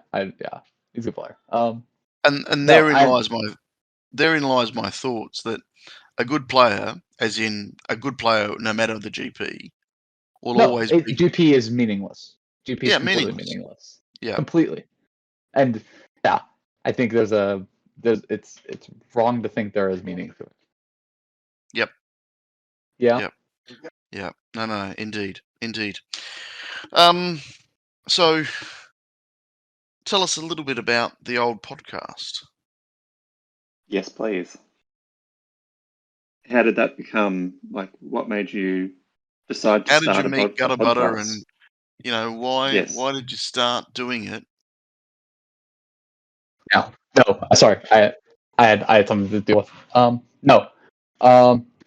I think for me, I mean, I was young, so probably a little bit of attention, but I also wanted to I think like what you guys have done is, you've spread information, you spread, community through the game through this. And I think that's cool. I've always said that was cool. Like when I did it with the other game, it was to, delve into something that you usually don't get to delve into. Podcasting is a very unique genre of entertainment that very Yep. few people can. Now, of course, obviously, it's become this huge thing over the last couple of years, and it's had kind of a negative correlation to it. But overall, like I look at podcasts, I'm like, that is a unique way to spread information about things. And I think there's a YouTuber or TikToker who does stuff, and he says podcast is a very easy way to generate hours of content. Creating a 10-minute long YouTube video can take forever. Recording a 3-hour podcast, believe it or not, takes 3 hours to record. Obviously, there's editing. Yeah. But the editing isn't the crazy. Yeah, there's the editing, there's no organizing guests, there's visual editing organizing content. And not I that think the easy. biggest reason I even do it is because this is fun. I'm having a good time. Mhm. Like this is fun to sit down and chat with your fun people. So yeah, that's my reason for wanting to do it. Spread community and have fun chats with people. And I've had great chats with people through all sorts of mediums and stuff. So yeah, I think you guys probably share that sentiment with me, where it's like it's just fun. Yeah, I think we started with a different perspective, a different motive, and then we digressed a little through I reckon the first 4 or 5 episodes kind of changed our direction a fair bit. Yeah, definitely. And then as we slightly matured with, people coming and going and all that other stuff, and even with GDR leaving and JR coming on, I figured Alpha we leaving too. with Alpha leaving as well, we had our I don't know, it wasn't even peaks and troughs. I think we just extended the range of what we had with every change. Yeah, and I love what you guys do over here. I mean, I've always loved. I've watched, and I haven't listened recently, but when this came out, I listened to every episode, and I loved it. I thought you guys were doing a great job over here, spreading community, and that's to me like the biggest focus of something like this. So yeah, Yeah, I I mean, think if you do podcast right, it is a really good thing, and it's really positive to a community. And you guys definitely have brought people who play the game. You've brought people to play the game more and spread the game more, and have more fun. And you've reached Fingersoft using this. Yep. And yeah, and they've gotten to listen to me yap about their game. But it's fine. It's fine. Fingersoft, you guys are. I do I do talk I do say things that are like poorly about these creators and stuff, but genuinely Fingersoft is a pretty great company. The way they treat, like, they've never had too many issues with, like, all these game companies have problems with, like, work treatment and stuff. Fingersoft, I've never heard a complaint about that. You see articles about Fingersoft is never having problems. They seriously are a really great game company. And I do love what they've done, and they've made some really great video games. So like, keep up the great work, you guys. Like, seriously. Like, I don't want to take away from that. Like, they are genuinely a great company, and it is that, to me, that's why it's a little painful to see something like this. But I digress. All right, right. so we'll go to the community questions. Pete, did you want to start? Yeah, sure. I can start. You can start. We've already gone through a bit of like why you chose the monowheel and all that sort of stuff. But seriously, why? Why of all the fun vehicles available, why would you choose a Mimi car to be your main? I'm a teenager in the year 2024. I'm gonna go all in on the memes. Like it's not even a competition at this point. Like yeah, it's just fun. Fair enough. Man, it's just fun. You've played with them on a wheel. It's great. It's a perfect balance, and I say perfect. 10% fun, 90% throw your phone at the wall. But like Frustration. that's a perfect. It's a that's frustratingly perfect, fun vehicle. That's a perfect balance to me. If 90% of the time you want to break your phone because of something, that is perfect. Well, that kind of answered two questions from us. We had one from Ben Bro, so shout out to Ben Bro. Thanks for asking the question. He asked about what made you play HCR2, which you've covered mostly. And Ragdoll was asking, what made you fall in love with the monowheel of all vehicles. So shout out to Ragdoll. Thanks for asking a question as well. Ragdoll's a Chad. What is a Chad? He's a great guy. We've kind of stayed friends after I've stopped playing because he also plays Bloons Tower Defense 6, so we've played a bunch there. He knows all the things to know in that game as well. So he's a cool guy. If you don't know Ragdoll, he's a cool guy. Very cool. Very cool. JR? We do know Ragdoll. We've had Ragdoll on the podcast. Yes, I you thought you have. guys did. That's awesome. That's super cool.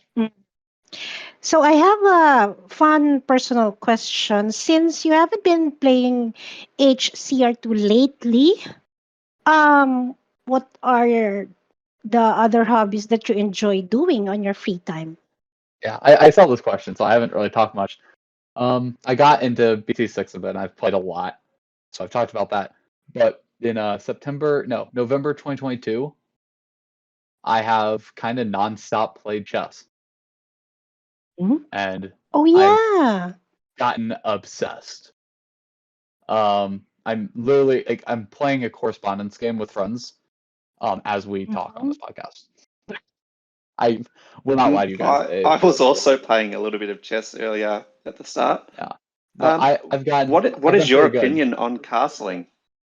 On castling, it's the most overrated and underrated thing at the exact same time. It is great. I never knew it existed until I played the chess app game. Oh no! Yeah, no. Somebody did it to me. I was like, "What the heck happened here?" I play chess tournaments every Thursday and Saturday. So slightly more obsessed than you guys are.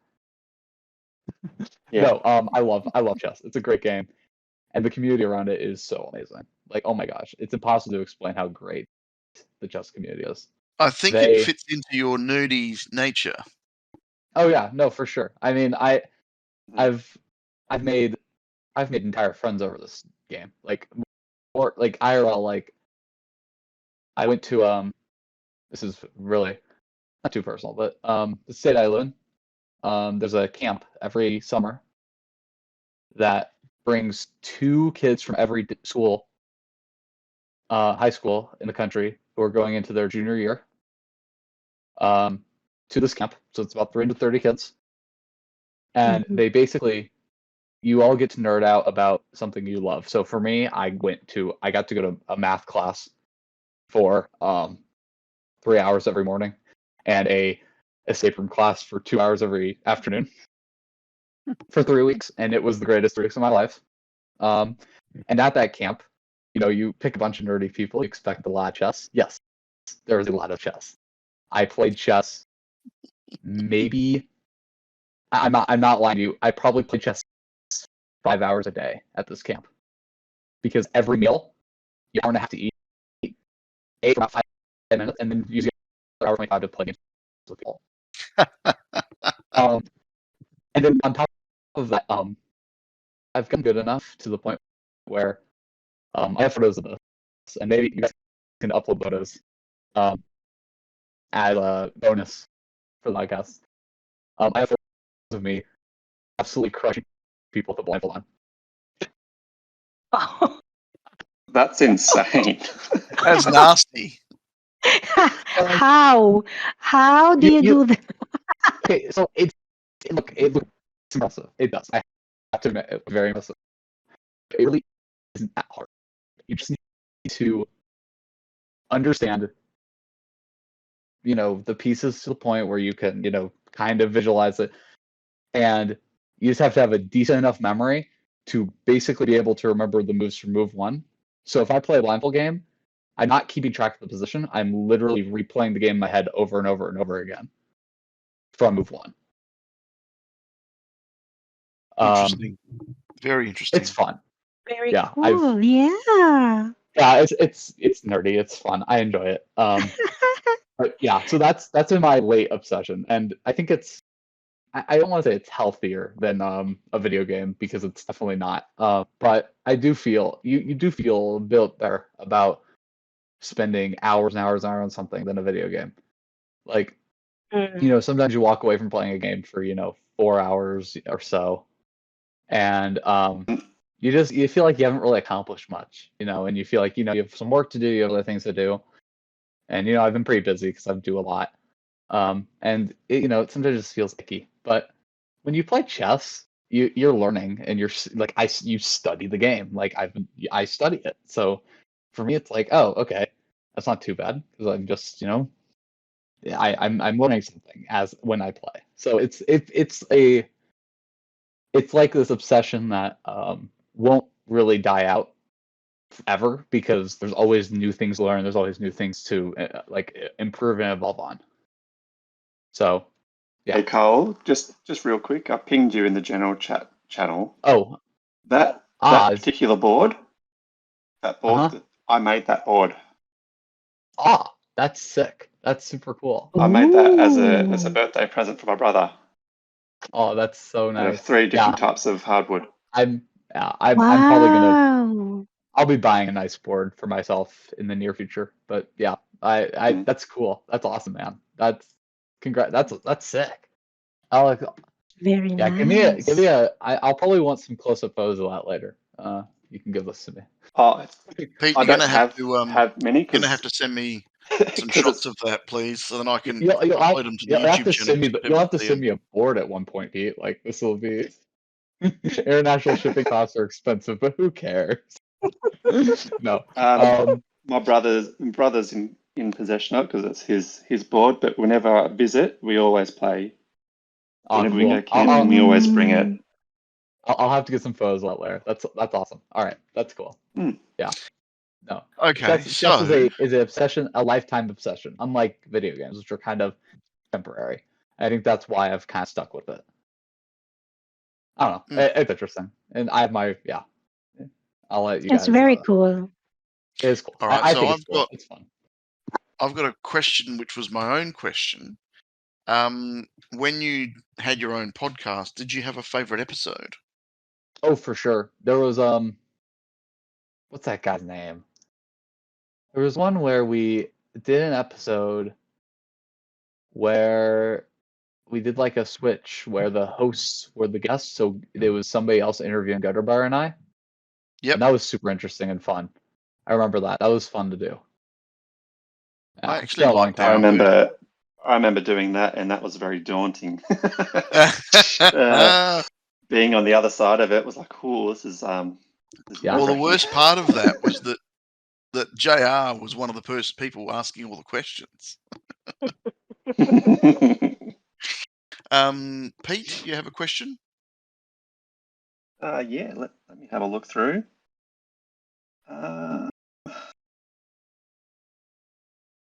Okay, this one is from Bob Father, and it's a question for Cole and everyone else as well. So he goes, howdy y'all.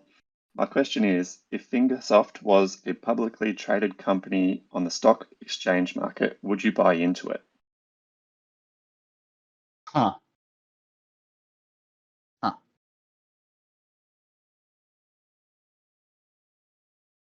Cole, what are your thoughts? I'd have to think a lot about this.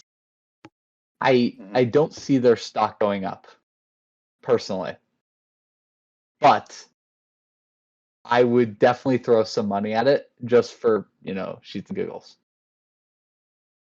Okay. How about you, Eva?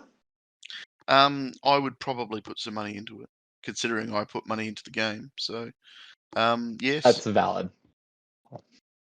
That makes sense. Yep. I see that. Jackrabbit? I think I'll pass. I'm too broke to do this. What about you, And Keith? me personally, I would not, because the stock exchange market scares me and I don't like losing money. I'm very careful with it. I'm not a gambling man. I don't put money in anything I don't understand. You work too hard to earn it, is what you're saying. Yeah, exactly. I can Okay, see I think that. it's I Yep, you're up, Jackrabbit. Yeah, I think it's my turn to ask a question. This is from Cthulhu. Shout out to Cthulhu for this question. Well, hang on, And I think you haven't said it right. It's Cthulhu. you know what? You just made me twist my tongue. Literally, when you said Cthulhu. don't do that, Eva. My tongue literally just twisted when you said stop it. You've got to pronounce the second H. That's my problem. I said it right the first time. I know you did. I'm just staring. I'm sorry for laughing. Okay. People aren't Going supposed back. to be able to Cthulhu, or pronounce did it. you sneeze? Why do you have to do this? I'm perspiring. Okay. Going back, I think Cole is answered, but if you have anything to add, you're more than welcome to. He says, greetings, Cole. How has your gameplay evolved over the years, and how would you characterize your game style these days? What's your favorite part of the game? That I've always been an adventure kind of guy. I think adventure is the most fun part of Hill Climb. The non-racing Mhm. part. But I think now since I'm not playing competitively, I think adventure is even more so my favorite part because it's kind of the one thing. It's kind of a more personal thing. You do it in a very personal setting. So definitely adventure. That's kind of top of the list. And besides that, just I think grinding for personal bests, not world records, because that's nearly impossible. Grinding for personal best is really fun. A map that's fun to play. You kind of get into a rhythm, and I don't think that's evolved much. It hasn't changed much since I started the game. There was a question from Cape. Now, Cape has asked a few questions, but most of it you've already answered. So he says, why do you play the game? You've answered. If you could change one thing in the game, what would it be? The updates, you've already answered that. If you could make a big merge happen with 3 different teams, which teams would they be and why? You make an assumption that I've kept up with this.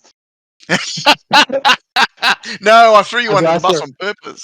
I've asked her. I don't know what any of your teams are. If I had to guess like AUSNZ something.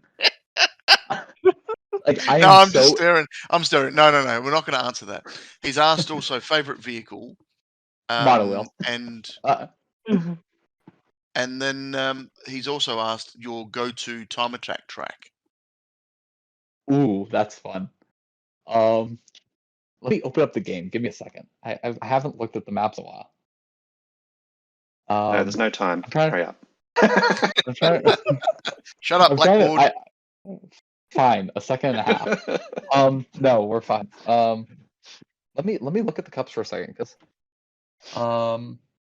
sorry, that would have gone over Cole's head. Blackboard was a play school reference. Fun. Yes. Hurry up. Hurry up. Ooh.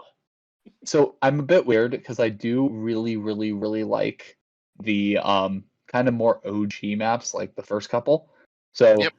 I love Seesaw Road and Big Air a lot. I think the Big Air Cup is really good. I think that's kind of one of the best cups in the game. Downhill trials, again, so fun. I love actually Trial of Courage. Or is it Trial of Balance? One of the two I got really high with on a wheel and rally car on, and at one point in time. Dark Road's Visions of Victory and Hills Ahead, I think, are really good. I know I'm going through literally every map, but like just scrolling through here, I think if I had to pick a favorite like trio, the Downhill Cup or Downhill Trials. So the more fast-paced maps are really fun. Yep. I love Desert Mile. I think that's my favorite 1,000 kilometer map. Yep. I think a long track. Yeah, I think 1,000 kilometers. I know. I think 1,000 meters. I think I have to say I think my favorite map in the game is probably what's that one cup? Green Cup. Bill's Landing is really good. Yeah. Like if I had to play one cup the rest of I think Bill's Landing with any kangaroo setup is one of the most fun you can have in the game. Obviously, you can't kangaroo a monowheel. I think my favorite monowheel map is like. No, you can. Barely. Ask the Bell, he'll tell you. My favorite monowheel map is actually Tumbling Down on the Downhill Cup. That is a hard map for the monowheel. You have to time everything perfectly. There's a jump shock at the end that if you don't time right and you don't hit it right, it is basically impossible. You can't recover. Like you do the whole map perfectly, and you have to jump shock perfectly to get where you're going. And I think it's just so fun. As a monowheel player, are you stability 20 or stability 1? 3. 3. Okay. It is. What about air control? 20. You don't. Why would you change air control? That's stupid. Like I genuinely. Because it's so much easier with one. You say that until you try going at full speed. If there was air control 40, I would go for that. Because you need every inch of control of movability. Because when you're going faster, you actually turn slower. So I always stay at 20, unless I'm doing like if you're doing overcharged turbo, you need to turn down to 10. Yes. Because and you have to, if you're doing overcharged turbo, your stability needs to be 20 because you can't hold the thing down long enough if it's not. Let me actually open up the mod wheel because I say 3 because that's the one I remember, but I think it's 3, 8, 13 are the 3. I have it at 13 right now, so I think my default's 13. But if I'm going for like a really fast time, 8 or 3, I think are the other 2 I use. It's very interesting that those are the 5.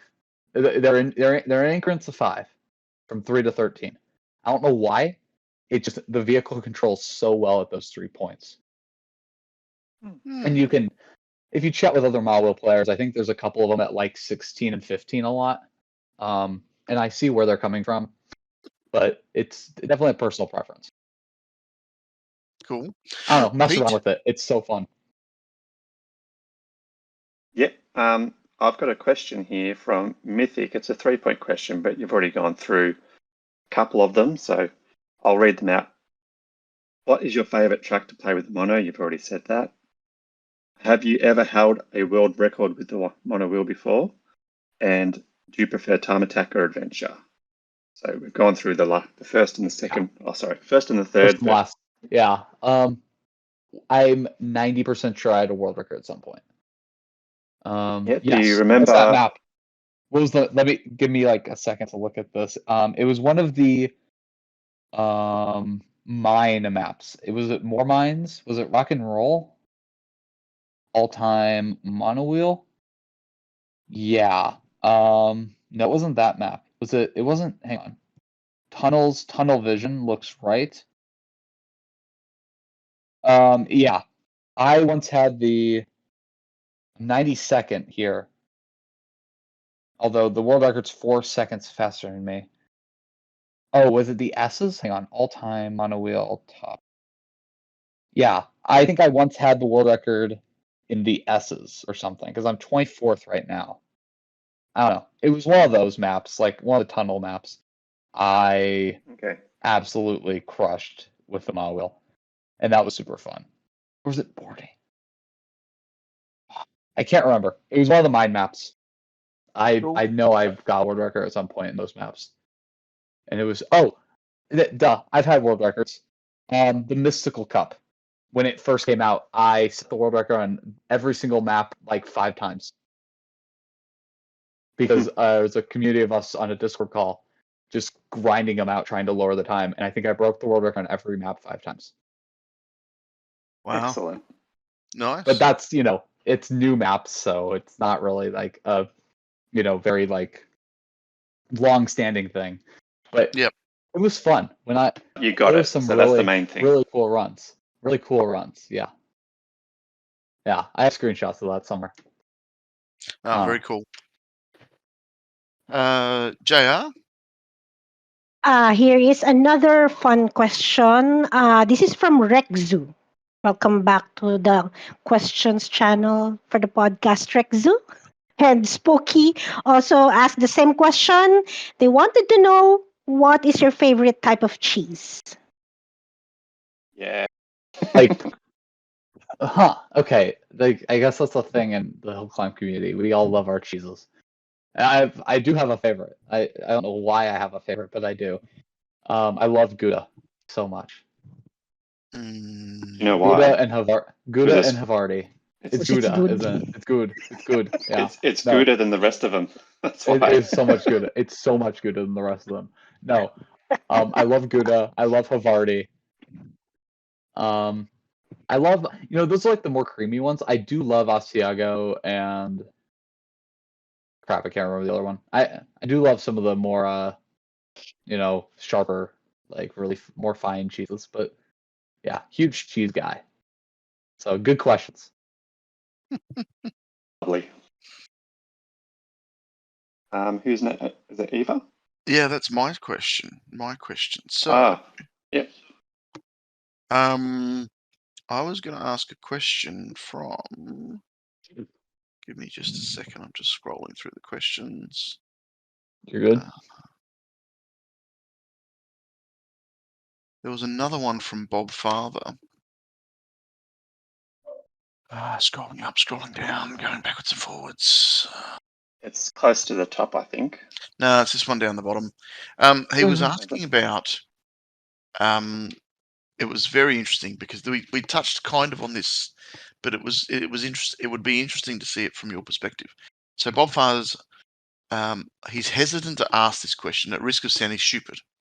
Do character skins actually affect performance, or is it an old wives' tale? Does it have no bearing on the game? It is. Furthermore, It is. if it does, how and what's the difference? It is. Okay, it does, and I think it does for every vehicle, if I'm not mistaken. I know there's a whole thing about this, but I'm assuming this question's coming from somebody who knows I'm a mono wheel player, and Yep. for the mono wheel, it 100% does. It is not even close. It is a night and day difference depending on what you're wearing. Mm-hmm. Not sure about skins, but I know the things you're holding are insane. Yep. It is. Yep. You go from, if you're holding something like a sword on a mono wheel, it will thrust you downwards, your head downwards, on certain maps, and some of the times that kills you. Sometimes it gets you world records. Yep.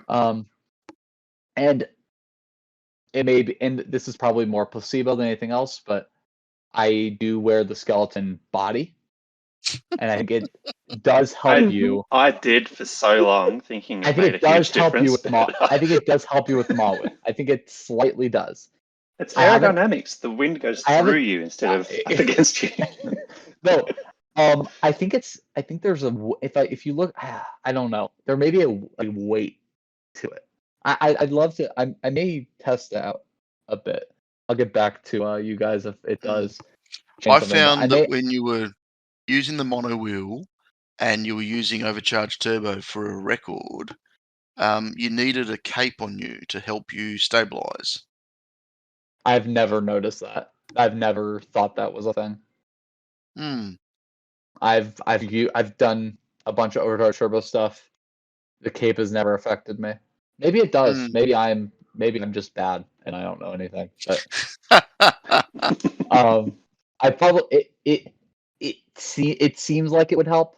Like if you think of it like in a cool ha fun kind of way, but I've personally not noticed that. But I also don't wear a cape regularly on my character. Yep. So yeah, interesting. It's always a question that we've asked for so long, and yet nobody knows the answer to. We all just kind of make no one at Fingersoft has actually. We asked that specifically of confirmed or denied. I think I remember that, and he didn't re-say like he won't comment. It was basically I think the answer was he had 3 answers for all of our questions. It was yes, no, or maybe. Yeah. And it was like Yeah. all the questions. No, when I say all the answers to the questions he didn't want to answer was either yes, no, or maybe. So it was like, oh, you've got to be kidding. I remember that. Yeah. No, I think it definitely does. I think it would make sense. It's too easy not to, in like a coding sense of it. Like it would be too easy not to do that, and it's a little Easter egg for those who find it. I don't know. I think I can see Fingersoft building that into the backbone of the game. Yeah. I honestly thought. Sorry, Eva. Yeah. Well, I have a follow-up question to all of you. Are you a true blue collector of vehicle skin and character skin? Let me answer that with a statement. Okay, go on. I have, of the 1,368 customizations available in the game currently, I have 1,323. Oh God. Okay, so you have a lot. Yeah. Let me look at what I have. Can you find that somewhere? I haven't checked mine. You go to your if you go to your license. I mean, I have 932. Scroll down a bit. Hold on. I want to find out mine too. I have 932, so I have quite a lot as well. But I think my answer to that question is going to be you put the skin that looks the coolest, and most of the time that means putting that with the tires that go with the vehicle or whatever. I just want to look badass. That's all. That's valid. I can't fault you for that at all. So where? I've got 737 customizations. Go to your character, scroll down to career stats, and it's right under neck flips and right above cups. I have 961. Oh, I'm way too far. I'm beating you by 1. That's awesome. I've got the lowest out of everybody. And that's on my main account too. The one that sticks in me the most, that I'm really pissed about, is the monster truck. Mm-hmm. The monster truck came with a CCPD skin. Yeah. And I didn't get it at the time, and I've never got it since. Mm-hmm. And it came with a police officer uniform, which I also don't have. I have every monster truck vehicle paint, but I'm missing one wheel apparently. Yeah. So of all the people skins, I'm now only missing the old bard and the raccoon. My God. That's Yeah, so I'm missing a lot. But this is my maxed account. I mean, I'm at John. What am I at? GP wise, I'm 12,279. So I'm 90 away from finishing GP again, and that's mostly just getting the current nitros to maximum, which is going to cost me another 500,000. Bloody 500,000 or 600,000. I just realised something. Looking at my license, I just realised I've hit 10,000 GP. Oh wow, there you go. I didn't even realise that. Yeah. So, but, with all this playing in the next couple of months with this mastery stuff, I think it'll all come about. I think that's kind of wrapped up all the questions, though. I've got a question. I saw one question in there that I did want to comment on. The last little part of that is asked by Grindel, who he wants me saying this. That is my IRL friend who I've talked about. Oh, there you go. Yeah, and he is the one who introduced me to Hill Climb, and he wanted me to say this on here. So there you go, Grindel. Well, the reason I didn't ask that was because we've already talked about world records, and yep. No, there you go. He knows the answer to both of those so well. He just wants me to say his name. Well, in that case, we can all say his name. Grindel, after you, Jackrabbit. Grindel? Pete. Grindel. Cole. Grindel. You're an idiot. Grindel. But... And we could all say it together. 1, 2, 3. Grindel. Grindel. Okay. That was terrible. Oh, sorry, Grindel. There's always that one person. Anything better. All of that, I will clip this podcast and I will send just that to him, and he will really appreciate that. And Pete. Question I wanted to ask. Yep. You spoke earlier about having the rally car was the one that you updated the most, and then you switched over to the mono wheel. But what was your first maxed out vehicle in the game? Moonlander, if I'm not mistaken. Moonlander. Because it has the least amount of parts to upgrade. Because I played before some other vehicles came out, I think Hot Rod beats it out by a little bit now. But when I started, it just had the least amount of upgrades. So I was like, okay, I'll max that out. But like when I say max out, I mean maxing out the most important parts. When you're new to the game, you have to get everything upgraded. That's why I upgraded most first, and then everything else kind of followed at the same time. With the model wheel actually getting my lowest GP vehicle for a long time. Okay. That's interesting. I was just flicking through the game, and I've just worked out that underneath the individual cars now, there is no score for GP of that car.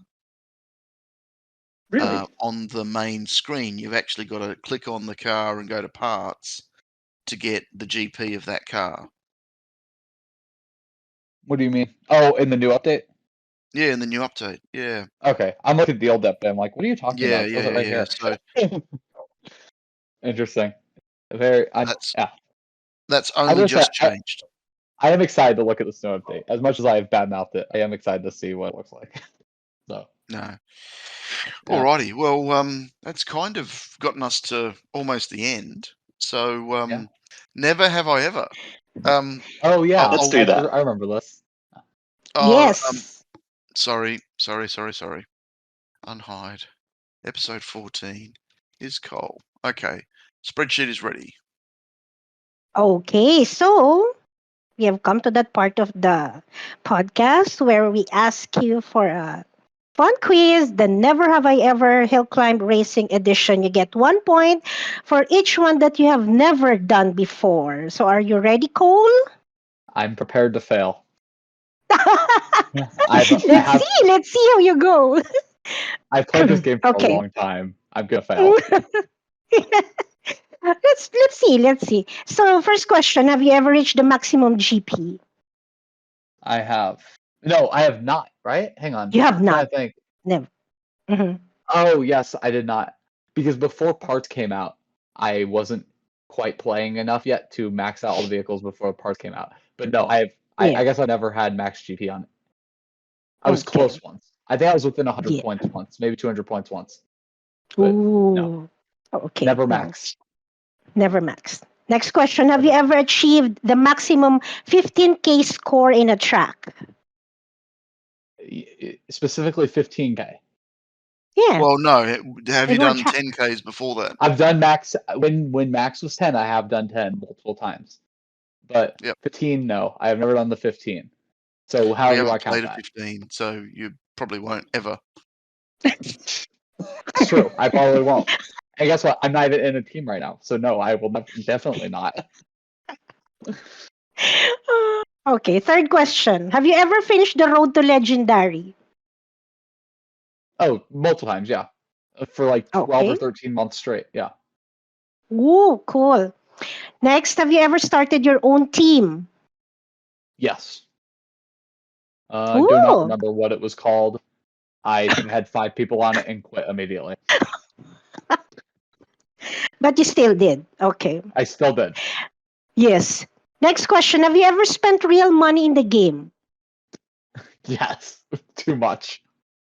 Too much. When Okay. you pay for VIP for like a couple, 2 years, that adds up really quickly. Yeah. Yeah, it would. And I've bought quite a bit of skins as well. So yes, I've put a decent amount of money into this game. Okay, next. Have you ever participated in any HCR2 tournament? I did one of the Mono Wars. Mono So Wars. yes. Other than the Mono Wars, have you ever joined anything else? I maybe, but I don't remember. I don't think so. Okay. But it's yes, because I know I played the Mono Wars 4 or whatever. But yeah. So I have, but I don't remember which ones. Okay. Next question. Have you ever thought of giving up the game? Have you ever thought of giving up playing the game? Yes, of course. Like the whole point of this podcast. Yes.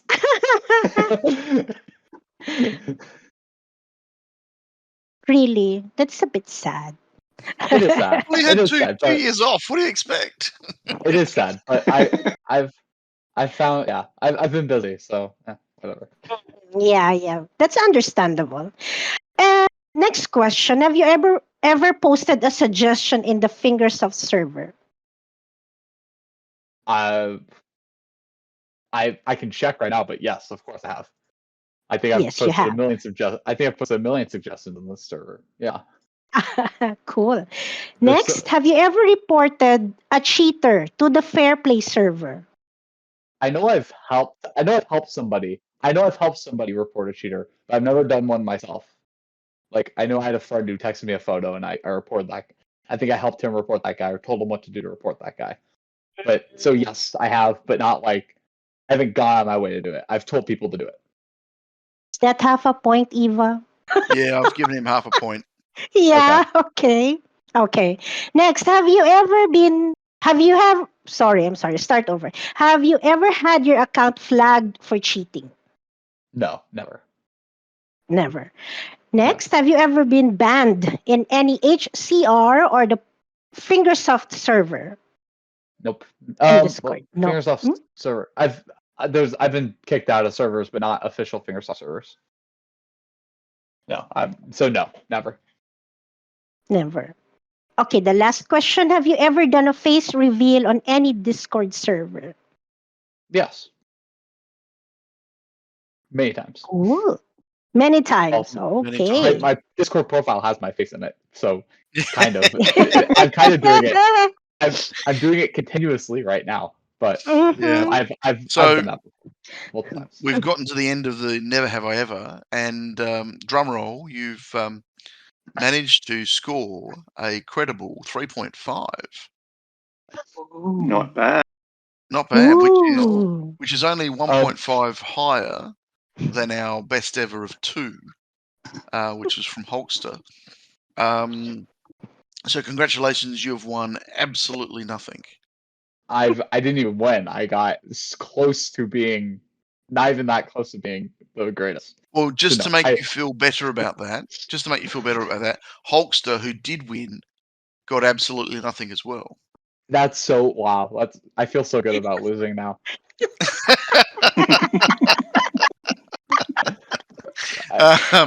So and don't get me wrong, 3.5 is a very good score. It is. It is. Yeah. We've only just started. When we did the quiz, we got around 7s or 8s.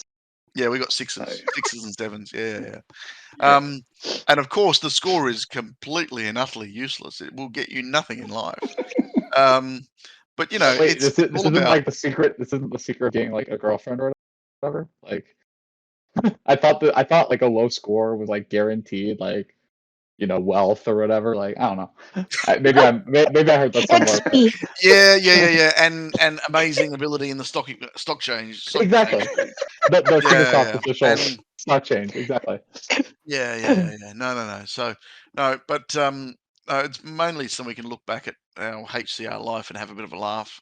That's fun. The original questions were written specifically for someone we had on last season, and they were all to get ones from her. So You know that was a what? bit of, You know That's what? fun. Okay, before we I go on, I appreciate think that. we need to. I think we need to start making an AUSNZ podcast merch where all our three faces are on a hoodie or a T-shirt for the winner of this podcast quiz. A mug. Let's No, put them and all then on a you do- mug. And then you do limited editions with the guest's face on it. yeah. And then we Just have like 10 mug, of them. socks, and socks. I'm thinking definitely socks. Oh gosh. Yeah, So we can rock your socks off. Yep, we can rock your socks off. Yep, that's it. So that brings us to the Oh god. pointy end of the podcast. So it's been a pleasure having you on. Is there anybody that you would like to shout out to other than Grindle? That man has gotten more publicity in this 2-hour recording than anything else. No. I mean, I've the whole mono community definitely needs to be shout out to. But if there's anybody listening who plays Bloons Tower Defense 6, I think they should be shout out too. Y'all are pretty cool. Playing a different game that is, very similar in community and structure to Fingersoft's HCR2. So yeah, anybody who is into both worlds, definitely. Mono community, Ragdoll, I've already talked about him. Great guy. Daspo is, so funny. Pete and I chatted about him for a while. That man, he just calls me at like 1 a.m., 2 a.m. when he's drank one or two many drinks, and he's a fun guy. He's just a really fun guy. He is a fun guy. And Yes, we love Daspo. And I think that's one thing that definitely kept me in Hill Climb for a while. And I mean, now that I'm kind of done, I think I would have probably left much sooner if it wasn't for the community, because the community is really great. I mean, this is one of the best video game communities ever. So we've done well. Good job, everybody listening. You guys are awesome. And Tessa Cat, obviously. Everybody should know Tessa Cat. She's amazing. Yeah, So, I actually met her in real life. You know that? Did you really? I did not know about this. Yeah, when I first met her met her online in 2019, she said she was planning a trip to Australia with her sister, and I said to her, "Look, if you come down, I'll pick you up. We'll go for a coffee or something somewhere, and blah blah blah." And then she said she wanted to do the Great Ocean Road, and I said, "No problems. I'll put you in my work car. We'll do the Great Ocean Road." And then COVID hit, and it never happened. And it was January this year, I got this message from Tessa saying, "I'm coming to Australia. We're going to be in Melbourne."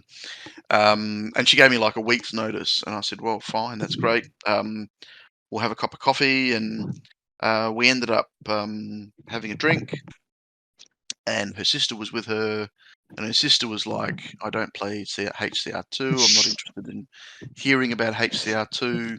That's so awesome. we went for a wander along Melbourne, in the Melbourne city, and went to the tennis centre because her sister loves tennis and all that sort of stuff, and ended up having dinner, and it was a really, really good night. It was That's so much sweet. fun.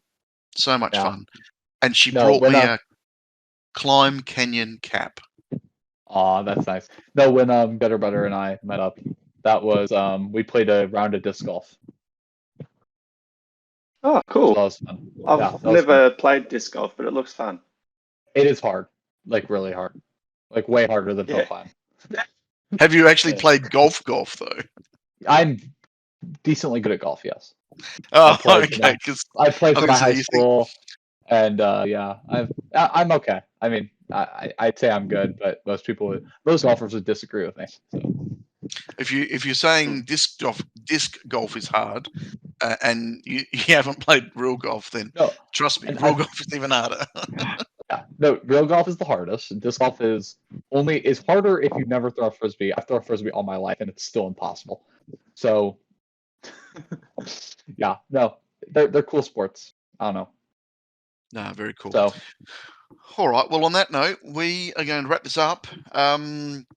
Thank you again for coming on. Really appreciate you being here. Really appreciate your time, and really appreciate your perspective. It's been something that I've been wanting to do for a while. I know Pete and JR have also been wanting to get you on as well. So really appreciate you coming on. Thank you. And I do hope that what I've said today is it's not going to do much, but I hope there's fingers off play, listen to this, and when they do something, like sits down and has a second thought, because communication solves problems, and it's any benefit to one person is going to benefit everybody. So as long as we're all talking about our ideas and we're all sharing our thoughts on things, everything should get better. So I hope Fingersoft listens to this, and even if they don't change anything, even if they keep what they're doing, even if they just a second thought, they just think for half a second longer about what are we really doing here? What's the real goal here? If they just do that, that'd be really cool. I would appreciate that, and I think they do. I think genuinely they do pretty good work, and they do think about their community really well. But sometimes they do things that are a little not right. They mess up. Everybody makes mistakes. So I hope that this podcast hopefully helps a little bit, and I don't think it will, but you can hope and dream. Yep, you can. You can indeed. Pete? Thank you for finally coming onto our podcast. Yeah, it's been a long time. 2 years. It has been a long time. Yeah. Very good. Thank you for that. Jack Rabbit? Thank you, Cole, for coming on to the podcast. And I think people are looking forward to hearing your story, to your journey. And also, I would like to say thank you and appreciate your perspective about the game and where it's going and the new update. And it's an interesting topic to talk about on the next special episode that we're planning on. So agreed. Agreed. Especially very much. Especially with the amount of I think when I saw the dislike count on this video, I was like, oh, so I'm not alone here. I'm excited to see what happens. So if anything, this update, as much as I'm disliking it, I think it's gonna bring me back to the game a little bit. I think I'm gonna stay in the community a bit longer, watching everything happen, because it is interesting. I'm interested in what's gonna happen here. I want, and honestly, and I mean, I'll say this just like I said earlier. I hope I am wrong. I do hope that this update is actually amazing, and it actually makes the game more fun for everybody. Yep. It's really interesting, but I think the game has evolved a lot over the years, and for sure. The next episode that we would like to have with more guests on it, and we want to hear all their perspective. Yes. So this is the outside perspective. So the next episode you guys do with those people, you guys will get to see the perspective of people who still play the game, and and I hope I'm wrong. I do. I genuinely. A lot of people say they hope they're wrong, but they don't really mean it. I genuinely hope I'm wrong. Because if I am wrong, then this update actually brings great things to the game, and the more great things, the better. So, yeah, let's hope. Let's all hope as a community that this update's actually amazing. Alrighty. Well, on that note, have a wonderful week, everybody, or 2 weeks. Look forward to getting you to the next podcast episode, because I'm really, really looking forward to editing and recording that one. But especially if it's across 17 different time zones and we've got 3 different recordings. Across 2 different time zones, and it was hard. Yeah, 2 different so times. I can't imagine. We will get there. 3 time zones for this one. Okay. So we will But like get an there. hour But- apart for you guys, right? Well, me and Pete are about an hour apart by car, because we live in the same Hour and state. 20. Hour and 20. Hour and 20 when Pete drives. Hey. What? I do the And speed now, limit. what happened? 15 minutes of Eva drives. No, an hour if I drive. No. Oh, okay. It's okay. I didn't know if you're calling Pete slow or fast, but no, I could do it in an hour. Like, just watch me. Yeah, and JR is in the Philippines, so she's I think, I'm 16 hours airplane ride away. yeah. Very fun. I'm further than all of you. Mhm. All right. On My that note, God. have a good night, everybody. Thanks for listening. Yeah. If you're still listening and you want to hear more, please click like and subscribe. And look forward to seeing you on the next episode. Have a good night, everybody. Bye. Bye. Bye.